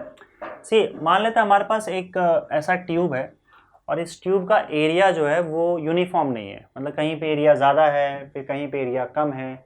इस तरीके का ट्यूब आपके पास है। इस ट्यूब के अंदर एक फ्लूइड फ्लो हो रहा है, और वो फ्लूइड जो है वो इनकॉम्प्रेसिबल फ्लूइड है। आपको मैंने बताया था इनकॉम्प्रेसिबल क्या होता है। इनकॉम्प्रेसिबल फ्लूइड को आप दबा नहीं सकते हो, कॉम्प्रेस नहीं कर सकते हो, तो इसकी डेंसिटी कांस्टेंट होगी। डेंसिटी चेंज नहीं होगी। अब अगर इनकॉम्प्रेसिबल फ्लूइड इस पॉइंट से यहाँ पे एंट्री मारता है और यहाँ से निकलता है, तो अगर वो रास्ते में आप उसको दबा नहीं सकते, इसका मतलब क्या कि 1 सेकेंड, अगर मैं बोलूँ कि 1 सेकेंड का मेरे पास टाइम है, 1 सेकेंड में जितना फ्लूइड यहाँ पे एंट्री मारेगा उतना ही फ्लूइड यहाँ से बाहर भी निकल आएगा। समझ गए कि नहीं? क्योंकि देखो, अगर आप फ्लूइड को दबा नहीं सकते बीच में, तो यहाँ से धकेलोगे तो यहाँ से निकल जाएगा, यहाँ से ज़्यादा फ्लूइड अंदर डालोगे तो उतना ही फ्लूइड बाहर भी आ जाएगा। क्योंकि बीच में फ्लूइड दबाया नहीं जा सकता, तो कॉम्प्रेस नहीं किया जा सकता, तो इसमें फ्लूइड एडजस्ट नहीं हो पाएगा, ज़्यादा ठूस नहीं पाओगे, जितना डालोगे उतना यहाँ से निकल भी जाएगा। समझे कि नहीं? तो यहाँ पे देखो अब क्या करते हैं, यहाँ पे जैसे मान लो ये वाला पार्ट है, इसका एरिया मैं A1 मान लेता हूँ। यहाँ पे फ्लूइड जिस वेलोसिटी से फ्लो हो रही है उसको मैं V1 वेलोसिटी बोलता हूँ। जगह जगह पर वेलोसिटी चेंज हो सकता है। हम ये मान के चल रहे हैं कि आपका जो फ्लूइड है वो स्टेडी फ्लो में है। स्टेडी फ्लो में मतलब क्या, किसी एक पॉइंट पर उसकी वेलोसिटी चेंज नहीं होगी। देखो यहाँ से यहाँ जब वो जाएगा तब उसकी वेलोसिटी बदल जाएगी। मान ले तो यहाँ पे इसकी वेलोसिटी V2 हो गई, लेकिन यहाँ पर वेलोसिटी हमेशा V2 रहेगी। किसी पॉइंट पर कभी चेंज नहीं होगा वेलोसिटी, अगर वो स्टेडी फ्लो में है तो मान लेते हैं कि यहाँ पे V1 वेलोसिटी से फ्लूइड ने फ्लो होना शुरू किया और ये यहाँ तक पहुँच गई, इस पर्टिकुलर पॉइंट तक। इतना उसके पास वॉल्यूम हमारे पास है, इतना वॉल्यूम ऑफ लिक्विड अंदर घुस चुका है। कहाँ से कहाँ तक? यहाँ से यहाँ तक। इस पूरे सिलेंड्रिकल पार्ट में जितना भी पानी है, ये पूरा लिक्विड है या फ्लूइड है, ये पूरा का पूरा पानी, ये पूरा का पूरा मास या वॉल्यूम, इतना वो अंदर जा चुका है। अब इतना अंदर जाएगा तो इतना बाहर भी आएगा। तो मान लेते हैं यहाँ से यहाँ तक वाला पार्ट जो है वो बाहर आ चुका है। ठीक है, अब इतना बाहर आया, इसका मतलब क्या, ये पार्ट और ये पार्ट दोनों का वॉल्यूम सेम होगा या दोनों का मास भी सेम होगा। जितना अंदर गया उतना ही इतना बाहर आ गया। मान लेते हैं कि यहाँ पे अगर इसका वेलोसिटी V1 है और यहाँ पे इसकी वेलोसिटी V2 है। यहाँ पे जो डिस्टेंस आपको दिख रहा है ये पार्ट का, इसको हम लोग डेल्टा x1 ले लेते हैं, इसको डेल्टा x2 ले लेते हैं। ठीक है, और ठीक है, यहाँ पे अब देखो ध्यान से यहाँ पे कि इसका जो वॉल्यूम और उसका वॉल्यूम, दोनों का वॉल्यूम क्या होगा, सेम या मास सेम होगा। तो इसका मास हम लोग m1 मान लेते हैं, टोटल इसका जो भी मास होगा इसको m1 मान लो और इसका मास m2 मान लो। तो हम लोग को पता है m1 should be equal to m2। क्यों? क्योंकि भाई इनकॉम्प्रेसिबल फ्लूइड है, जितना यहाँ से अंदर जाएगा उतना यहाँ से बाहर आ जाएगा। So m1 is equal to m2। अब मास क्या होता है बताओ? हम लोग को पता है डेंसिटी इज इक्वल टू होता है मास अपॉन वॉल्यूम। तो मास इज इक्वल टू क्या हो जाएगा, डेंसिटी मल्टीप्लाइड बाय वॉल्यूम। अब देखो डेंसिटी तो हर जगह सेम रहेगा, इनकॉम्प्रेसिबल फ्लूइड है, तो डेंसिटी इंटू यहाँ पे क्या लिख देंगे, वॉल्यूम। अब वॉल्यूम यहाँ पे V1 लिख देते हैं, that is equal to density multiplied by volume V2। ठीक है ना, डेंसिटी V1। मैं इस तरीके से जा रहा हूँ, टेक्स्ट बुक में थोड़ा सा तरीका हो सकता है अलग हो, लेकिन इसमें कोई प्रॉब्लम नहीं, फिजिक्स आपकी वैसे ही बरकरार रहेगी।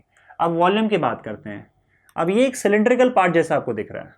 अगर कोई सिलेंडर है आपका तो उसका वॉल्यूम क्या होता है बताओ, एरिया मल्टीप्लाइड बाय हाइट। ये हो गया एरिया मल्टीप्लाइड बाय लेंथ, ये हम कई बार डिस्कस कर चुके हैं।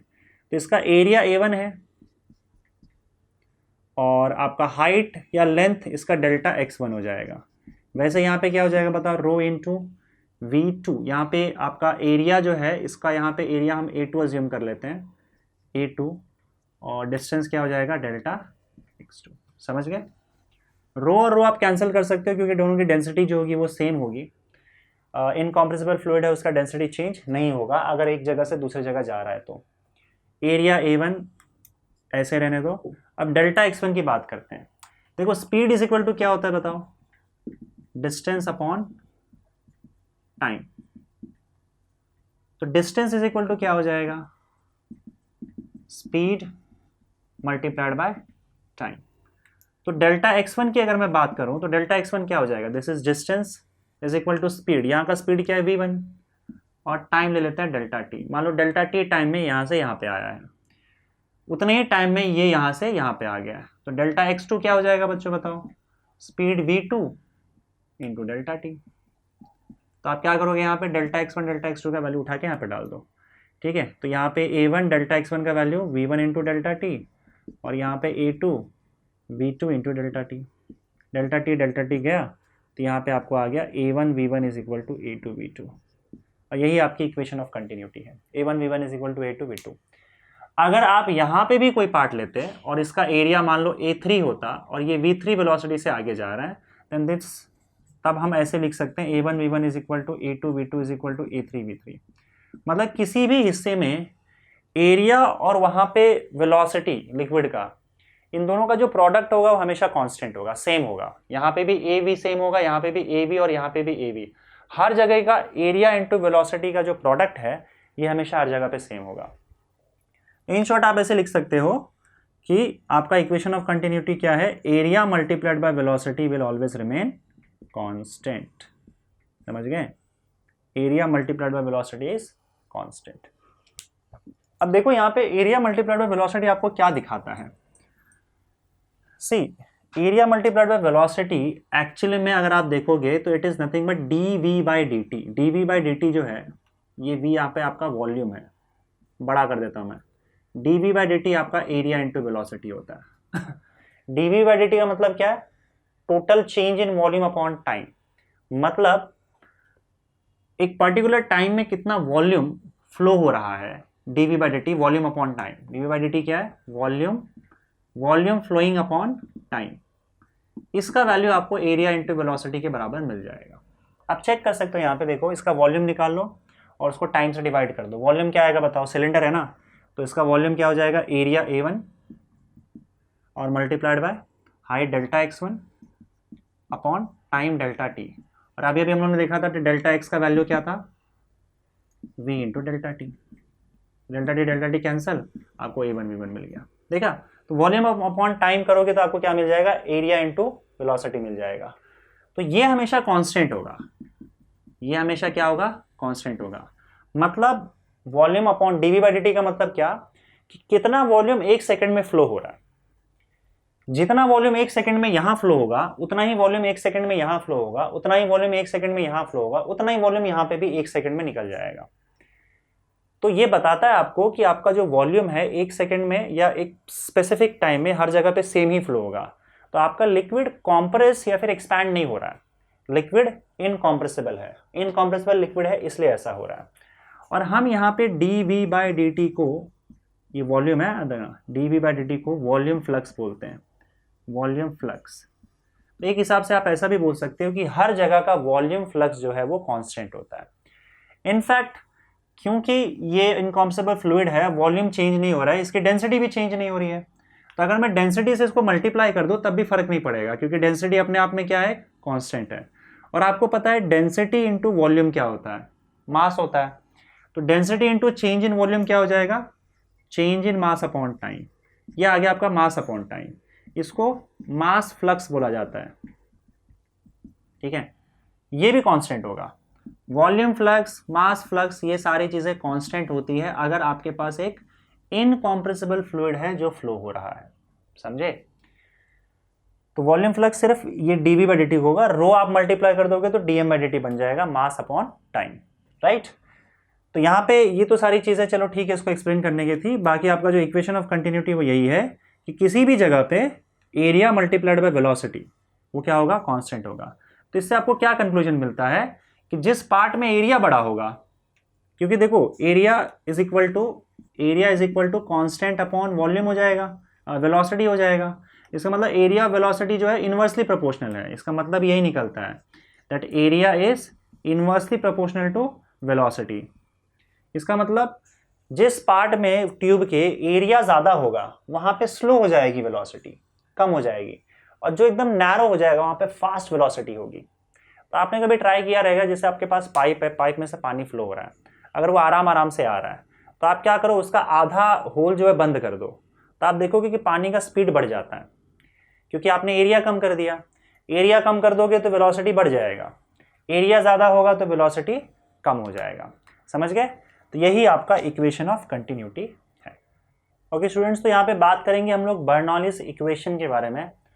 देखो बर्नौली का एक प्रिंसिपल था, बर्नौलीज प्रिंसिपल जिसको बोलते हैं। उसने ये देखा कि जब वो एक्सपेरिमेंट कर रहा था तो उसने ये देखा कि अगर मान लो मेरे पास एक कोई ट्यूब है और ये ट्यूब का क्रॉस सेक्शनल एरिया कम और ज़्यादा है, और इसमें अगर मान लो फ्लूइड फ्लो हो रहा है, तो उसने ये देखा कि जहाँ पे स्पीड उसका ज़्यादा है, अब देखो आपको पता है कि एरिया ज़्यादा होगा तो स्पीड कम हो जाएगा, तो यहाँ पे स्पीड कम था और यहाँ पे स्पीड ज़्यादा था। तो उसने ये देखा कि जहाँ पे स्पीड या वेलोसिटी ज़्यादा है उस रीजन में प्रेशर कम है, स्पीड ज़्यादा प्रेशर कम। जहाँ पे स्पीड कम था वहाँ पे प्रेशर उसने ज़्यादा देखा। तो स्पीड जहाँ पे ज़्यादा नज़र आया उसे प्रेशर वहाँ पे कम, जहाँ पे स्पीड कम था वहाँ पे प्रेशर ज़्यादा। तो ये उसका प्रिंसिपल, बर्नौलीज प्रिंसिपल, जहाँ पे जिस रीजन में लिक्विड फ्लो हो रहा है और उसमें अगर स्पीड कम है तो वहाँ पे आपको वेलोसिटी ज़्यादा मिलेगी, जहाँ पे वेलोसिटी कम मिलेगी वहाँ पे स्पीड, जहाँ पे वेलोसिटी कम मिलेगी वहाँ पे आपका प्रेशर जो है वो ज़्यादा होगा। प्रेशर ज़्यादा स्पीड कम, स्पीड ज़्यादा प्रेशर कम, ये प्रिंसिपल है, राइट। अब ये कैसे हुआ इसका एक्सप्लेनेशन यहाँ पे देखते हैं और यहाँ पे हम डिराइव करेंगे बर्नौलीज इक्वेशन। तो मान लो आपके पास एक ट्यूब है और एक ट्यूब जो है वो इस तरीके से अरेंज्ड है और एक साइड से आपका लिक्विड जा रहा है, दूसरे साइड से फ्लो होके बाहर निकल रहा है, या फिर इस ट्यूब के थ्रू आपका लिक्विड फ्लो हो रहा है। यहाँ पे दो रीजन हमने कंसिडर किया, एक रीजन यहाँ पे जहाँ पे भाई देखो कि वो v1 वेलोसिटी से भाग रहा है, एरिया यहाँ पे a1 है, यहाँ पे एरिया a2 है, यहाँ पे वेलोसिटी जो है लिक्विड का वो v2 है। अगर मैं यहाँ पे 0 हाइट मान के चलो तो यहाँ से ये h1 हाइट पे है और ये वाला जो पार्ट है वो ये जो रीजन है वो h2 हाइट पे है, ठीक है। फ्लूइड फ्लो होना शुरू होता है एक पर्टिकुलर टाइम t में, ये यहाँ से फ्लो होकर इस पॉइंट तक आता है और इतना वॉल्यूम कवर कर लेता है, उतने ही टाइम में यहाँ पे इतना वॉल्यूम कवर किया जाएगा, समझे। या फिर आप समझ लो कि जो d1 डिस्टेंस ट्रैवल करता है और यहाँ पे d2 डिस्टेंस ट्रैवल करता है, यहाँ का वॉल्यूम और यहाँ का वॉल्यूम सेम रहेगा अगर आपने टाइम सेम रखा है तो, क्योंकि ये फ्लूइड जो है अगेन इनकॉम्प्रेसिबल फ्लूइड है। तो मान लो यहाँ से यहाँ तक आने में अगर वो उसका वॉल्यूम dv है तो उतने ही टाइम में यहाँ से यहाँ तक आने में उसका वॉल्यूम यहाँ पे भी क्या होगा, dv होगा। सो बेसिकली वॉल्यूम चेंज जो होगा आपका, volume change in same time will be dv। तो dv आपका यहाँ से आप देखोगे तो वॉल्यूम कैसे आप डिफाइन करोगे, वॉल्यूम सिलेंडर का कैसे डिफाइन होता है, एरिया मल्टीप्लाइड बाय लेंथ। तो यहाँ पे देखोगे तो ये a1 d1 हो जाएगा और यहाँ से देखोगे तो आप ये a2 d2 हो जाएगा। तो ये आपका वॉल्यूम हो गया यहाँ का, उतना ही वॉल्यूम यहाँ पे भी होगा अगर आपने सेम टाइम दे रखा है तो। ओके चलिए आगे बढ़ते हैं। अब यहाँ पे हम बात करते हैं प्रेशर की या वर्क डन की। सी अगर आपका सपोज करो आपने यहाँ से प्रेशर P1 लगा रखा है, P1 प्रेशर से आप उसको दबा रहे हो जिससे लिक्विड यहाँ पे फ्लो हो, लेकिन सामने से किसी ने क्या किया, P2 प्रेशर यहाँ से लगा दिया। तो पहली बात तो ये कि जिस डायरेक्शन में प्रेशर ज़्यादा होगा उस डायरेक्शन में आपका लिक्विड फ्लो होगा। हम यहाँ अज्यूम करके चलते हैं कि हमारा P1 जो प्रेशर है वो P2 से बड़ा है। तो अगर आप P1 प्रेशर ज़्यादा मारते हो यहाँ से और P2 कम मारते हो तो ये प्रेशर क्या करेगा, इसको आगे धकेलेगा, लेकिन जितना फास्ट वो जा सकता था, जितने तेजी से, उतना नहीं जा पाएगा क्योंकि ये प्रेशर जो है उसके फ्लो के अगेंस्ट काम कर रहा है। तो हम एक काम करते हैं, इस प्रेशर का और इस प्रेशर का दोनों का वर्क डन निकाल लेते हैं और उसके बाद फिर हम टोटल वर्क डन निकालेंगे। तो अगर मैं सिर्फ इस प्रेशर की बात करूं तो प्रेशर की वजह से जो वर्क डन निकलेगा उसको मैं W1 लिख देता हूं। और वर्क डन क्या होता है बताओ, force multiplied by displacement. Force क्या होता है बताओ, प्रेशर इंटू एरिया लिख सकते हो आप। Work done is equal to, देखो pressure is equal to force upon area होता है, तो फोर्स इज इक्वल टू क्या हो जाएगा, प्रेशर मल्टीप्लाइड बाय एरिया। तो अगर हम इसकी बात कर रहे हैं तो प्रेशर क्या हो जाएगा आपका, pressure into area into displacement. यहाँ का प्रेशर P1 है, यहाँ का एरिया A1 है और यहाँ पे जो डिस्प्लेसमेंट हुआ है वो D1 हुआ है, तो हम यहाँ पे इसको D1 लिख देते हैं समझ गए। वैसे ही आपका वर्क डन अगर यहाँ पे देखा जाए तो यहाँ पे क्या हो जाएगा बताओ, P2 A2 D2, सीधा डायरेक्ट लिख दे रहा हूँ मैं। यहाँ का वर्क डन क्या हो जाएगा, P2 A2 D2। अब टोटल वर्क डन जो होगा वो देखो मैं कैसा लिख रहा हूँ, total work done will be equal to W and that will be equal to, ये वर्क डन इस डायरेक्शन में उसको धकेल रहा है तो इसको हम पॉजिटिव वर्क डन मान लेंगे, लेकिन इसको क्योंकि ऑपोजिट डायरेक्शन में काम कर रहा है, डिस्प्लेसमेंट यहाँ हो रहा है, वर्क डन यहाँ हो रहा है, प्रेशर यहाँ लग रहा है, तो ये वर्क डन यहाँ पे क्या हो जाएगा, नेगेटिव हो जाएगा। तो W2 के जगह पे हम यहाँ पे माइनस W2 लिखेंगे, ठीक है। W1 का वैल्यू यहाँ पे सब्स्टिट्यूट कर दो, P1 A1 D1, P1 A1 D1 minus P2 A2 D2। अब आपको पता है कि A1 D1 और A2 D2 दोनों क्या है, चेंज इन वॉल्यूम है, तो हम यहाँ पे P1 इंटू DV लिख देते हैं minus P2 into DV। DV याद रखना चेंज इन वॉल्यूम है, और सिंपली P1 माइनस P2 को यहाँ पे DV कॉमन ले लो, ये आपका टोटल वर्क डन आ गया, ठीक है। By conservation of mechanical energy आपका जो वर्क डन का वैल्यू होता है, work done is equal to change in kinetic energy plus change in potential energy. जो भी आपने वर्क डन किया वो वर्क डन काइनेटिक एनर्जी और पोटेंशियल एनर्जी को बदलेगा। तो आप ये देख लो कि काइनेटिक एनर्जी यहाँ से यहाँ तक जाने में, मान लो ये यहाँ से यहाँ तक पहुँचता है किसी तरीके से, तो यहाँ से यहाँ तक जाने में पोटेंशियल एनर्जी और काइनेटिक एनर्जी कितना बदला है, जितना बदला होगा उतना आपने वर्क डन किया है। सो ये work done will be equal to change in kinetic energy plus change in potential energy. इसको इक्वेशन 1 लिख दो, या फिर एक काम करो इसके अंदर इसको ये वाला वैल्यू वर्क डन का डाल ही दो। Work done is equal to ये इक्वेशन 1 लिख दो, इसको इक्वेशन 2 लिख दो। तो हमारे पास वर्क डन का तो ऑलरेडी फॉर्मूला पता है हमारे पास। अब चेंज इन काइनेटिक एनर्जी और चेंज इन पोटेंशियल एनर्जी का फॉर्मूला निकालना पड़ेगा। चेंज इन काइनेटिक एनर्जी क्या होगा बताओ। मान लो final kinetic energy minus initial kinetic energy. यहाँ का काइनेटिक एनर्जी लेते हैं हाफ m1v1 स्क्वायर, ये v1 minus half m2 v2 square. Final kinetic energy यहाँ का माइनस यहाँ का kinetic energy half m1 v1 square. ठीक है, ये हो जाएगा। अब देखो यहाँ पे हम क्या लिख सकते हैं इसको, हाफ मास को क्या लिख सकते हो बताओ, मास को क्या लिख सकते हो, density is equal to mass upon volume होता है। तो मास को क्या लिखा जा सकता है, डेंसिटी इंटू वॉल्यूम। अब यहाँ पे आप देखोगे कि इसका m2 को मैं डेंसिटी इंटू वॉल्यूम लिख दूंगा, पर इस वाले हिस्से का वॉल्यूम क्या है, dv है ना, तो डेंसिटी इंटू dv लिख दूंगा। मास को लिख दिया डेंसिटी इंटू वॉल्यूम, और यहाँ पे आपका क्या आ जाएगा v2 स्क्वायर। अच्छा सॉरी, ये m2 का हिस्सा यहाँ का, पर खैर ठीक है, देखो डेंसिटी दोनों जगह सेम है, दोनों का वॉल्यूम भी सेम है, तो उससे फर्क नहीं पड़ता है। m2 भी क्या हो जाएगा, rho into dv, that is mass is equal to density into volume minus half, again यहाँ का भी जो मास होगा ये दोनों मास भी सेम होगा, that is density multiplied by volume dv। मास का फॉर्मूला क्या है, डेंसिटी इंटू वॉल्यूम, और ये स्पीड v1 स्क्वायर यहाँ का, तो यहाँ का काइनेटिक एनर्जी माइनस यहाँ का काइनेटिक एनर्जी। अब आप यहाँ पे देखोगे तो हाफ रो dv कॉमन ले लो, अंदर क्या बचेगा, v2 square minus v1 square, right, kinetic energy. This is equation 3। अब हम चेंज इन पोटेंशियल एनर्जी निकाल लेते हैं भाई। चेंज इन पोटेंशियल एनर्जी, तो ये क्या करोगे, यहाँ का पोटेंशियल एनर्जी माइनस यहाँ का पोटेंशियल एनर्जी, तो ये क्या हो जाएगा बताओ, m2 GH2 minus m1 GH1। Potential energy का फॉर्मूला क्या होता है, mgh। अगेन मास को क्या लिखोगे, डेंसिटी इंटू वॉल्यूम, तो यहाँ का लिखते हैं पहले डेंसिटी मल्टीप्लाइड बाय वॉल्यूम, आ गया मास इंटू g इंटू यहाँ का हाइट h2 माइनस अगेन मास को क्या लिखेंगे, density into volume into g into h1 यहाँ का हाइट हो जाएगा। ओके, यहाँ पे फिर से तुम क्या करोगे, रो dv और g तीनों कॉमन ले लो, अंदर क्या बचेगा, h2 minus h1। This is change in potential energy. इसको आ गया आपका इक्वेशन 4। अब ये जो इक्वेशन है इसमें वर्क डन का फॉर्मूला आपका यहाँ पे है, change in kinetic energy equation 3 में है, और चेंज इन पोटेंशियल एनर्जी का वैल्यू इक्वेशन 4 में है। तो आप क्या करो, वर्क डन का value, change in kinetic energy का वैल्यू और पोटेंशियल एनर्जी का वैल्यू, ये तीनों वैल्यू उठा के इसके अंदर डाल दो।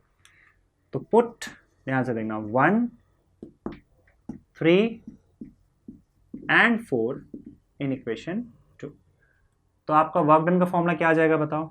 ये मैं फिर से यहाँ पे सारी चीज़ों को हटा देता हूँ, यहाँ से हम फिर से स्टार्ट करते हैं। तो वर्क डन का formula will be equal to, देखो इस इक्वेशन में डालना है ना। अच्छा यहाँ से यार वर्क डन का फॉर्मूला याद है ना, यहाँ पे वर्क डन का फॉर्मूला क्या लिखा था हम लोगों ने, P2 माइनस P1, या सॉरी P1 माइनस P2 ना, P1 minus P2 into dv, यही था ना। ये इक्वेशन 1 था आपका, मिटा दिया इसको मैंने, यहाँ पे जो लिखा था। आपको करना क्या है, इक्वेशन 1, 3 और 4, 1, 3 और 4 ये उठा के इसमें डाल देना है। Work done W is equal to, मैं फिर से लिख देता हूँ, change in kinetic energy plus change in potential energy. Work done का value P1 minus P2 into dv। Change in kinetic energy half rho dv v2 square minus v1 square plus change in potential energy कहाँ गया, यहाँ पे, rho dv g h2 minus h1, right. अब सारी चीज़ों को हटा देता हूँ मैं, इसी को आगे कंटिन्यू करते हैं। अब ये ध्यान से देखना, ये एक्चुअली में क्या है, वर्क डन है। ये क्या है, ये पूरा part change in kinetic energy, और ये क्या है, चेंज इन पोटेंशियल एनर्जी। अगर मैं इस पूरे इक्वेशन को वॉल्यूम से डिवाइड कर दूं, वॉल्यूम क्या हमारा dV, पूरे इक्वेशन को वॉल्यूम से आप डिवाइड कर दो तो क्या हो जाएगा बताओ, this is work done per unit volume, change in kinetic energy per unit volume, change in potential energy per unit volume, समझे। तो ये एक्चुअली में आपका बर्नौलिस इक्वेशन हो गया। बर्नौलिस इक्वेशन क्या कहता है, that your work done per unit volume is equal to change in kinetic energy per unit volume plus change in potential energy per unit volume, ठीक है। या फिर total change in energy, kinetic plus potential क्या हो जाएगा, total change in energy per unit volume. तो यही आपका बर्नौलिस इक्वेशन है। हम dV को काट देते हैं और उसके बाद थोड़ा सा इक्वेशन और बेटर तरीके से लिखेंगे। तो P1 minus P2 is equal to half rho dV गया V2 square minus V1 square plus rho G H2 minus H1 हो जाएगा।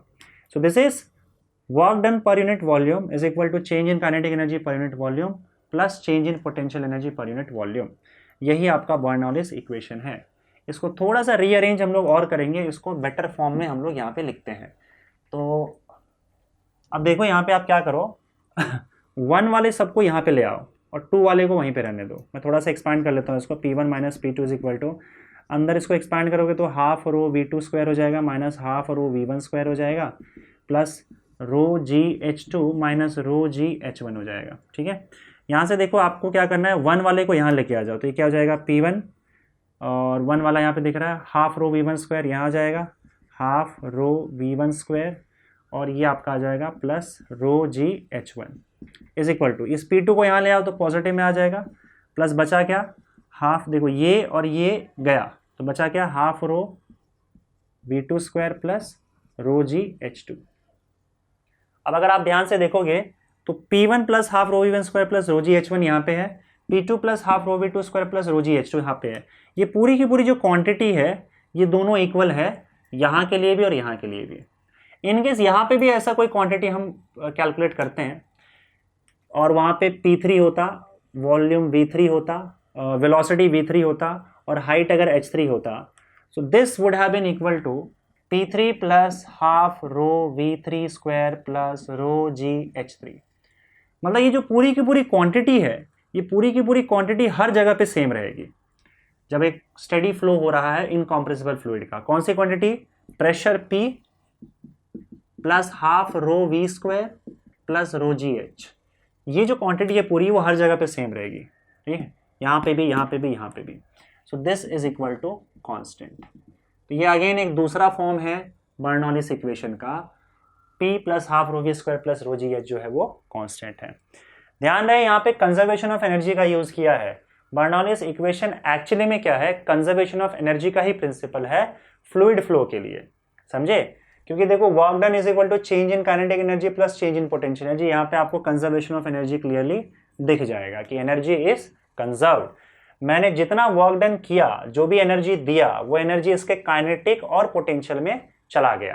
तो एनर्जी कहीं गायब या डिस्ट्रॉय नहीं हुआ है, आपने जो एनर्जी दिया वो काइनेटिक और पोटेंशियल एनर्जी में चला गया है, ठीक है। तो ये आपका हो गया बर्नौलिस इक्वेशन।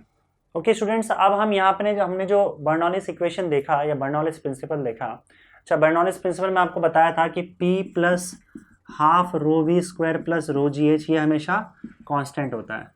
तो इसी से आपको बर्नौलिस प्रिंसिपल भी समझ में आ जाएगा कि जहाँ कहीं भी प्रेशर ज़्यादा होगा वहाँ पे आपकी वेलोसिटी जो है वो कम हो जाएगी। वही बोला था ना उसने, प्रेशर कम होगा तो वेलोसिटी ज़्यादा हो जाएगा। इक्वेशन क्या है, P plus half rho V square plus rho ji H is equal to constant है। अब इस बर्नौलिस इक्वेशन का यूज़ करके हम कुछ एप्लीकेशन देखेंगे। जैसे अगर मान लो कोई आपके पास टैंक है और उसमें पानी भरा हुआ है और अगर आप नीचे होल कर देते हो तो उस होल में से वेलोसिटी बाहर आता है, मतलब उस किसी वेलोसिटी से आपका फ्लूइड जो है बाहर आएगा। ये किस वेलोसिटी से बाहर आएगा इसका हम इक्वेशन डिराइव करने वाले हैं, ठीक है। तो ये देखो कैसा होगा, एक इस पॉइंट पे आपकी वेलोसिटी है V2 से बाहर आ रहा है और एक यहाँ पे V1 वेलोसिटी से ये घटता जा रहा है नीचे की ओर, है ना। तो हम इस रीजन में और इस रीजन में, इसको 1 मान लो, इसको 2 मान लो, सॉरी रीजन 2 मान लो और इसको रीजन 1 मान लो। यहाँ पे बर्नौलिस प्रिंसिपल यूज़ करते हैं। तो बर्नौलिस प्रिंसिपल के हिसाब से P1 plus half rho V1 square plus rho ji h one is equal to p two plus half rho v two square plus rho ji h two, यही होता है ना। तो यहाँ पे देखो प्रेशर P1 जो है, अब ध्यान देखना यहाँ पे जो प्रेशर होगा वो एटमॉस्फेरिक प्रेशर ही होगा, जो एयर एक्चुअल में प्रेशर लगा रहा है।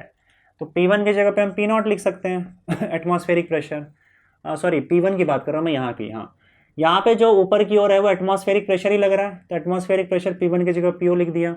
हाफ रो, यहाँ पे वेलोसिटी जो है V1 है तो V1 लिख देते हैं, प्लस रो जी, और इसकी जो हाइट है वो हाइट क्या है, ये यहाँ से हम हाइट मेजर कर रहे हैं, यहाँ से हाइट क्या हो जाएगा, h हो जाएगा।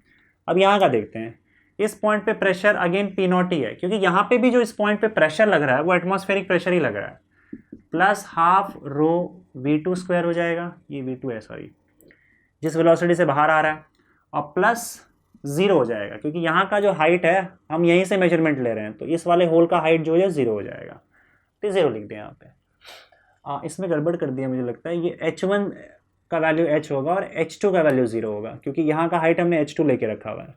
0 हो गया, P0 यहाँ से कैंसिल आउट हो जाएगा। एक और चीज़ हम यहाँ पे कर सकते हैं, हम इक्वेशन ऑफ कंटिन्यूटी यूज़ कर सकते हैं। इक्वेशन ऑफ कंटिन्यूटी के हिसाब से A1 V1 is equal to A2 V2 होता है, इक्वेशन ऑफ कंटिन्यूटी हमने पढ़ा है। तो V1 की जगह पे क्या आ जाएगा बताओ, A2 अपॉन A1, A1 यहाँ आ जाएगा V2, इसको उठा के इस इक्वेशन में डाल दो, तो ये तो गया, बचा गया यहाँ पे half rho V1 square, V1 की जगह पे क्या डालोगे, A2 upon A1 into V1 का होल स्क्वायर, सॉरी V2 ना, V1 की जगह पे हमने ये डाल दिया, स्क्वायर कर दिया, plus rho ji H is equal to half rho V2 का square. So this will be equal to half rho A2 का स्क्वायर या फिर A2 अपॉन A1 का होल स्क्वायर इंटू V2 का square plus rho ji H is equal to half rho V2 का square. तो आप इस इक्वेशन को पूरा उठा के यहाँ पे लेके चले जाओ, तो क्या हो जाएगा बताओ, rho ji H is equal to, this is rho ji H is equal to, इसको उठा के यहाँ लेके चले जाओ, तो half rho V2 square minus half rho A2 upon A1, half rho A2 upon A1 का स्क्वायर इंटू V2 का स्क्वायर, यही आ गया। यहाँ पे आप क्या करो, देखो रो कॉमन ले लो तो रो कैंसल आउट हो जाएगा, बचेगा क्या बताओ, GH is equal to half भी कॉमन ले लो, अंदर क्या बचेगा, V2 का स्क्वायर, सॉरी V2 स्क्वायर जो है ये भी दोनों में कॉमन है, तो V2 स्क्वायर भी कॉमन ले लो, चलो बचेगा क्या अंदर, यहाँ पे 1 बच जाएगा, माइनस A2 अपॉन A1 का स्क्वायर। अब इस पार्ट में देखो A2 अपॉन A1 में A2 देखो ये बहुत छोटा सा होल है, छोटा सा होल है तो मतलब उसका एरिया बहुत ही कम होगा, और ये टंकी है पूरा खुला है, बड़ा सा एरिया है, तो ये एरिया इतना बड़ा है कि इसके कंपैरिजन में ये एरिया ना के बराबर है। तो A2 जो है वो A1 से इतना छोटा है कि आप A2 अपॉन A1 को लगभग 0 के बराबर मान सकते हो, क्योंकि A2 बहुत ही छोटा है, 0 के जैसा हो जाएगा, A2 0 के जैसा हो जाएगा A1 के यहाँ पे, तो आप A2 अपॉन A1 को 0 मान के चल सकते हो, उसका स्क्वायर कर दोगे और छोटा हो जाएगा वो, तो इसको तो आप 0 मान लो, इसको आप 0 मानोगे तो क्या हो जाएगा, GH is equal to 1/2 half V2 square, यहाँ से आपको V2 स्क्वायर का वैल्यू मिल जाएगा 2GH, और यहाँ से आपको V2 का वैल्यू मिल जाएगा √2GH। इसको बोला जाता है स्पीड ऑफ इफ्लक्स। इफ्लक्स मतलब कितने स्पीड से ये पानी यहाँ से बाहर आ रहा है।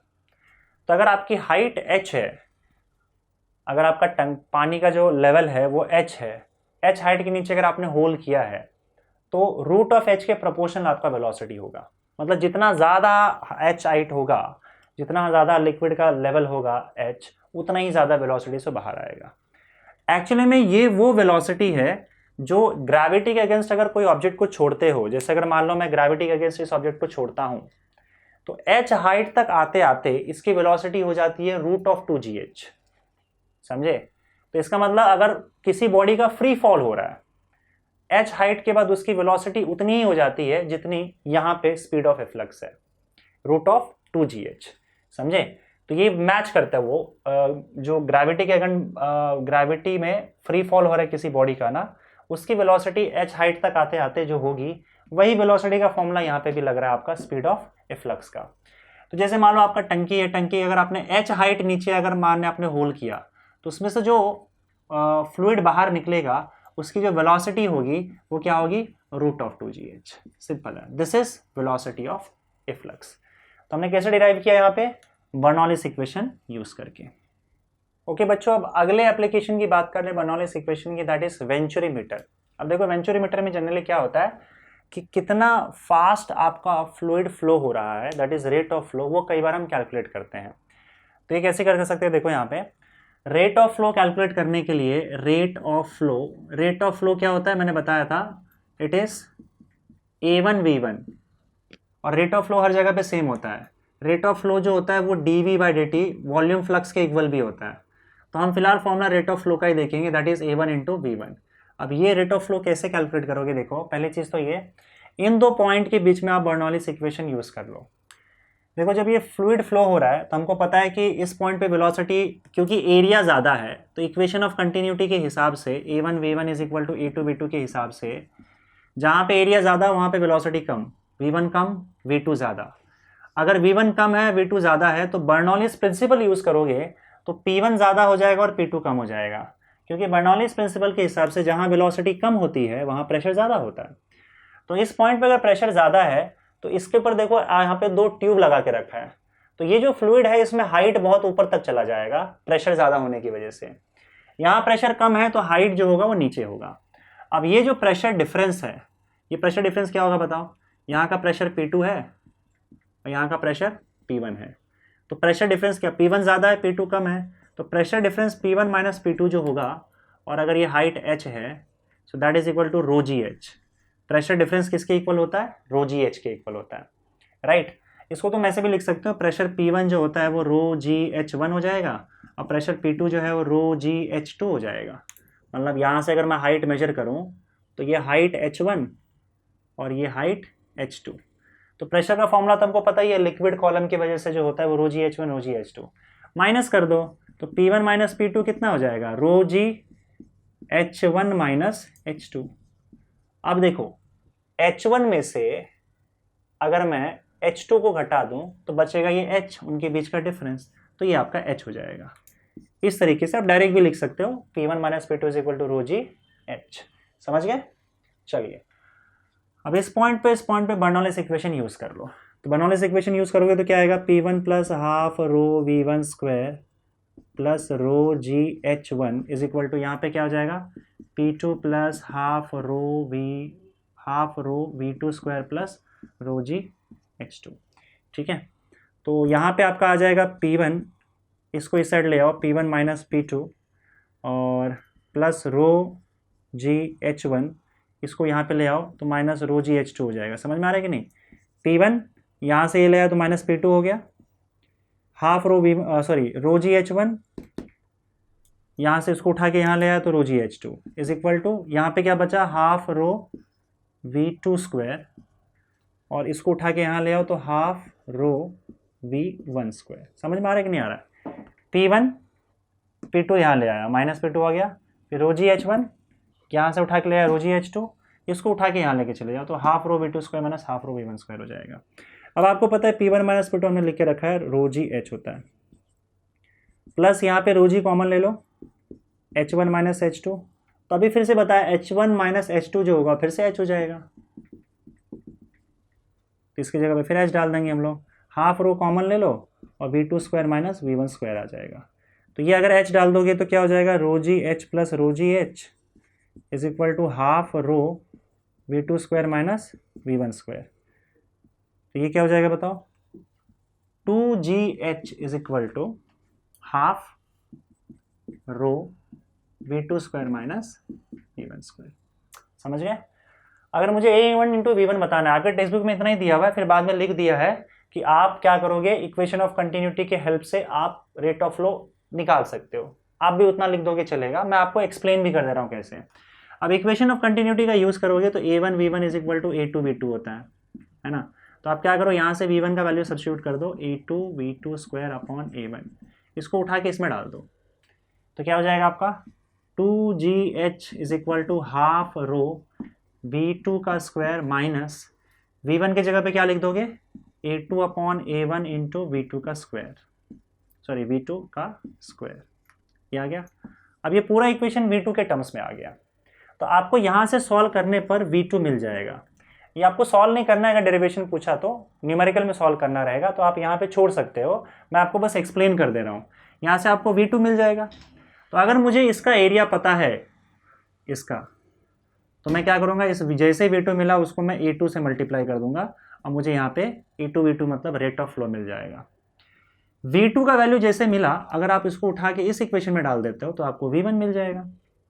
v1 मिल जाएगा तो क्या होगा बताओ, आप इसमें a1 मल्टीप्लाई कर देना यहाँ का एरिया a1, तो आपको फिर से a1 v1 मिल जाएगा। हालांकि a1 v1 जो होगा वो a2 v2 के इक्वल होगा, तो आप कहीं एक जगह का आप निकाल सकते हो और वही आपका क्या हो जाएगा, रेट ऑफ फ्लो हो जाएगा। तो ये सारा एक्सप्लेनेशन आपको टेक्स्ट बुक में नहीं देके रखा हुआ है, यहाँ पे छोड़ दिया और बोला ये गया है कि इक्वेशन ऑफ कंटिन्यूटी के हेल्प से जब आप ये वैल्यू सब्स्टिट्यूट करोगे तो आपको v1 या v2 मिल जाएगा और उससे आपको रेट ऑफ फ्लो मिल जाएगा। तो आप भी वैसे लिख के छोड़ सकते हो। तो इस तरीके से हम रेट ऑफ फ्लो निकाल सकते हैं वेंचुरी ट्यूब से, और यहाँ पे भी हमने क्या यूज किया है, बर्नौलीज इक्वेशन। ओके बच्चों, बर्नौलीज प्रिंसिपल या बर्नौलीज इक्वेशन के 3 और यहाँ पे एप्लीकेशंस आपको देखने को मिलेंगे, और ये आपके टॉपिक का लास्ट पार्ट है। ओके ध्यान से देख लेते हैं। सबसे पहले lifting up of an aeroplane. Aeroplane को ऊपर की ओर धक्का लगता है बर्नौलीज प्रिंसिपल के वजह से। देखो बर्नौलीज प्रिंसिपल क्या कहता है, p plus half rho v square plus rho ji H is equal to constant है। तो इसमें एक और मतलब निकलता है कि जहाँ प्रेशर ज़्यादा होगा वहाँ वेलोसिटी कम होगी, या फिर जहाँ पे वेलोसिटी ज़्यादा होगा वहाँ पे प्रेशर कम होगा, जहाँ पे वेलोसिटी कम होगा वहाँ पे प्रेशर ज़्यादा हो जाएगा, ये इक्वेशन के हिसाब से। तो अब ये बर्नौलीज प्रिंसिपल है आपका। तो आपका जो एरोप्लेन का विंग्स होता है उसका जो ये होता है आपका साइज और शेप, आप देखोगे ये कुछ इस तरीके से होता है, ऊपर उठा हुआ नीचे धंसा हुआ। इसके चक्कर में होता क्या, देखो कि उसके अराउंड जो एयर फ्लो होता है वो एयर का स्ट्रीम लाइंस कुछ इस तरीके से बिगड़ जाता है, यहाँ पे क्राउडेड हो जाएगा, नज़दीक हो जाएगा और यहाँ पे दूर रहेगा। इससे आपको होता है क्या कि यहाँ पे अगर मान लो कोई पार्टिकल आ रहा है, एयर जो है एयर के पार्टिकल्स आ रहे हैं, तो ऊपर में उसको ज़्यादा डिस्टेंस कवर करना पड़ेगा और नीचे में कम कवर करना पड़ेगा। ऊपर ज़्यादा डिस्टेंस कवर करना पड़ता है उतने ही टाइम में, इसका मतलब ऊपर का जो उसका वेलोसिटी है वो ज़्यादा है और नीचे का वेलोसिटी कम है। जहाँ वेलोसिटी कम होगा वहाँ पे प्रेशर ज़्यादा होगा, तो इस पार्ट पे प्रेशर जो है वो काफ़ी ज़्यादा लगता है। ऊपर की वेलोसिटी ज़्यादा है तो यहाँ पे प्रेशर कम फील होगा। ऊपर प्रेशर कम लग रहा है, नीचे प्रेशर ज़्यादा लग रहा है, तो ये इस तरीके से क्या होता है, उसको ऊपर धक्का लग जाता है। इसको बोलते हैं हम लोग एयर लिफ्ट या फिर एरोडायनेमिक लिफ्ट। जो एरोप्लेन को ऊपर की ओर उसका जो विंग्स है ना उसको लिफ्ट देता है, and this is because of Bernoulli's principle. समझे? वैसे ही आपका क्या होता है, एटमाइजर होता है। अब यहाँ पे देखो एटमाइजर आपको पता है ना, जो स्प्रे होता है, ऐसे स्प्रे करते हैं हम लोग, तो उसमें एक्चुअली लिक्विड यहाँ पे आपका पड़ा हुआ रहता है। एक सेकेंड ना, लिक्विड आपका यहाँ पे पड़ा हुआ रहता है और ये लिक्विड यहाँ से बाहर निकलता है। कैसे? देखो होता है क्या, यहाँ पे आपका एक पिस्टन रहता है, इसको जोर से दबाया जाता है जिससे यहाँ का जो वेलोसिटी है इस वाले पार्ट का, वो ज़बरदस्त वेलोसिटी से ये एयर जो है ना वो बाहर आता है। मतलब यहाँ के पार्टिकल्स को वेलोसिटी काफ़ी ज़्यादा मिल जाता है। अब यहाँ के पार्टिकल्स जो हैं इसकी वेलोसिटी अगर ज़्यादा हो गई तो ज़्यादा वेलोसिटी जहाँ होगा उसका प्रेशर कम हो जाता है। इस पॉइंट का प्रेशर काफ़ी कम हो जाता है ज़्यादा वेलोसिटी देने की वजह से। प्रेशर कम हुआ तो हमेशा फ्लूइड जो है वो high pressure to low pressure की ओर जाता है। तो ये जो फ्लूइड है वो हाई प्रेशर पे होगा इसके कंपैरिजन में, और ये लो प्रेशर पे होगा, तो ये फ्लूइड हाई प्रेशर से लो प्रेशर की ओर फ्लो कर जाता है और पीछे से हम इसको दबा ही रहे हैं, तो फिर ये एक्चुअली इस तरीके से बाहर आ जाता है। यहाँ से पहले ऊपर फ्लो करेगा और पीछे से तो पुश मिल ही रहा है ना, इससे वो बाहर आ जाता है। तो हमने स्पीड बढ़ाकर यहाँ पे प्रेशर कम कर दिया बर्नौलीज प्रिंसिपल के हिसाब से, और फिर उसी प्रेशर डिफरेंस की वजह से ये यहाँ का जो भी फ्लूइड है वो बाहर आ गया, ऊपर की ओर आ गया, high pressure to low pressure flow कर गया और हमने दबा के उसको बाहर निकाल दिया। तो इस तरीके से एटमाइजर जो है ये काम करता है यहाँ पे। तीसरा होता है कि जब तूफान आता है या फिर तेज़ हवाएं चलती हैं तो आपका जो छत है वो छत ऊपर से उड़ जाता है। आपने कई बार सुना होगा छत उड़ जाता है। ये क्यों होता है? देखो जब हवाएं ऊपर तेज़ी से चलती हैं, अंदर तो वैसे हवा पड़ा हुआ है, ठीक है, ये रुका हुआ ही है, या फिर इसका स्पीड जो है वो ये फ्लो नहीं हो रहा है, बस रुका हुआ है एयर। पर ऊपर का एयर बहुत तेजी से भाग रहा है, तो यहाँ वेलोसिटी बहुत ज़्यादा होता है। जहाँ वेलोसिटी ज़्यादा हुआ वहाँ प्रेशर कम हो जाएगा, तो ऊपर वाले हिस्से में प्रेशर कम हो जाता है, पर नीचे वाले हिस्से का प्रेशर तो अब भी उतना ही है जितना पहले था। तो नीचे का प्रेशर इसके कंपैरिजन में काफ़ी ज़्यादा होता है। यहाँ पे स्पीड कम होता है हवा का, क्योंकि हवा तो रुका हुआ ही है ना, अंदर तो आप कुछ कर नहीं रहे हो, तूफान तो बाहर चल रहा है, हवाएं बाहर चल रही हैं, तो हवाएं बहुत तेज़ी से बाहर आती है, वहाँ पे बाहर का जो हवा होता है उसका स्पीड काफ़ी ज़्यादा होता है। बर्नौलिस प्रिंसिपल के हिसाब से यहाँ का प्रेशर कम हो जाता है, ऊपर का प्रेशर हुआ कम, नीचे अब भी उतना ही प्रेशर है, इसमें तो कोई चेंजेस नहीं आया है। तो ये ज़्यादा प्रेशर नीचे से क्या करता है, रूफ को ऊपर की ओर धकेलता है और रूफ उड़ा देता है। तो अगेन बर्नौलिस प्रिंसिपल के हिसाब से हम इस चीज़ को भी एक्सप्लेन कर सकते हैं। तो बच्चों आपका सेकेंड चैप्टर का थ्योरी पार्ट यहाँ पे होता है ख़त्म। तो चैप्टर हमारा ख़त्म हो चुका है और मैं फ़िलहाल अभी न्यूमेरिकल सॉल्व या जो वीडियो है उसका बनाने के प्रोसेस में लगा हुआ हूँ, वो भी मैं लेके आऊँगा, ट्राई कर रहा हूँ उसके लिए भी, और फिर आगे की चैप्टर्स हम ऐसे कंटिन्यू करते रहेंगे। तो अच्छे से पढ़ते रहना। All the best. Thank you.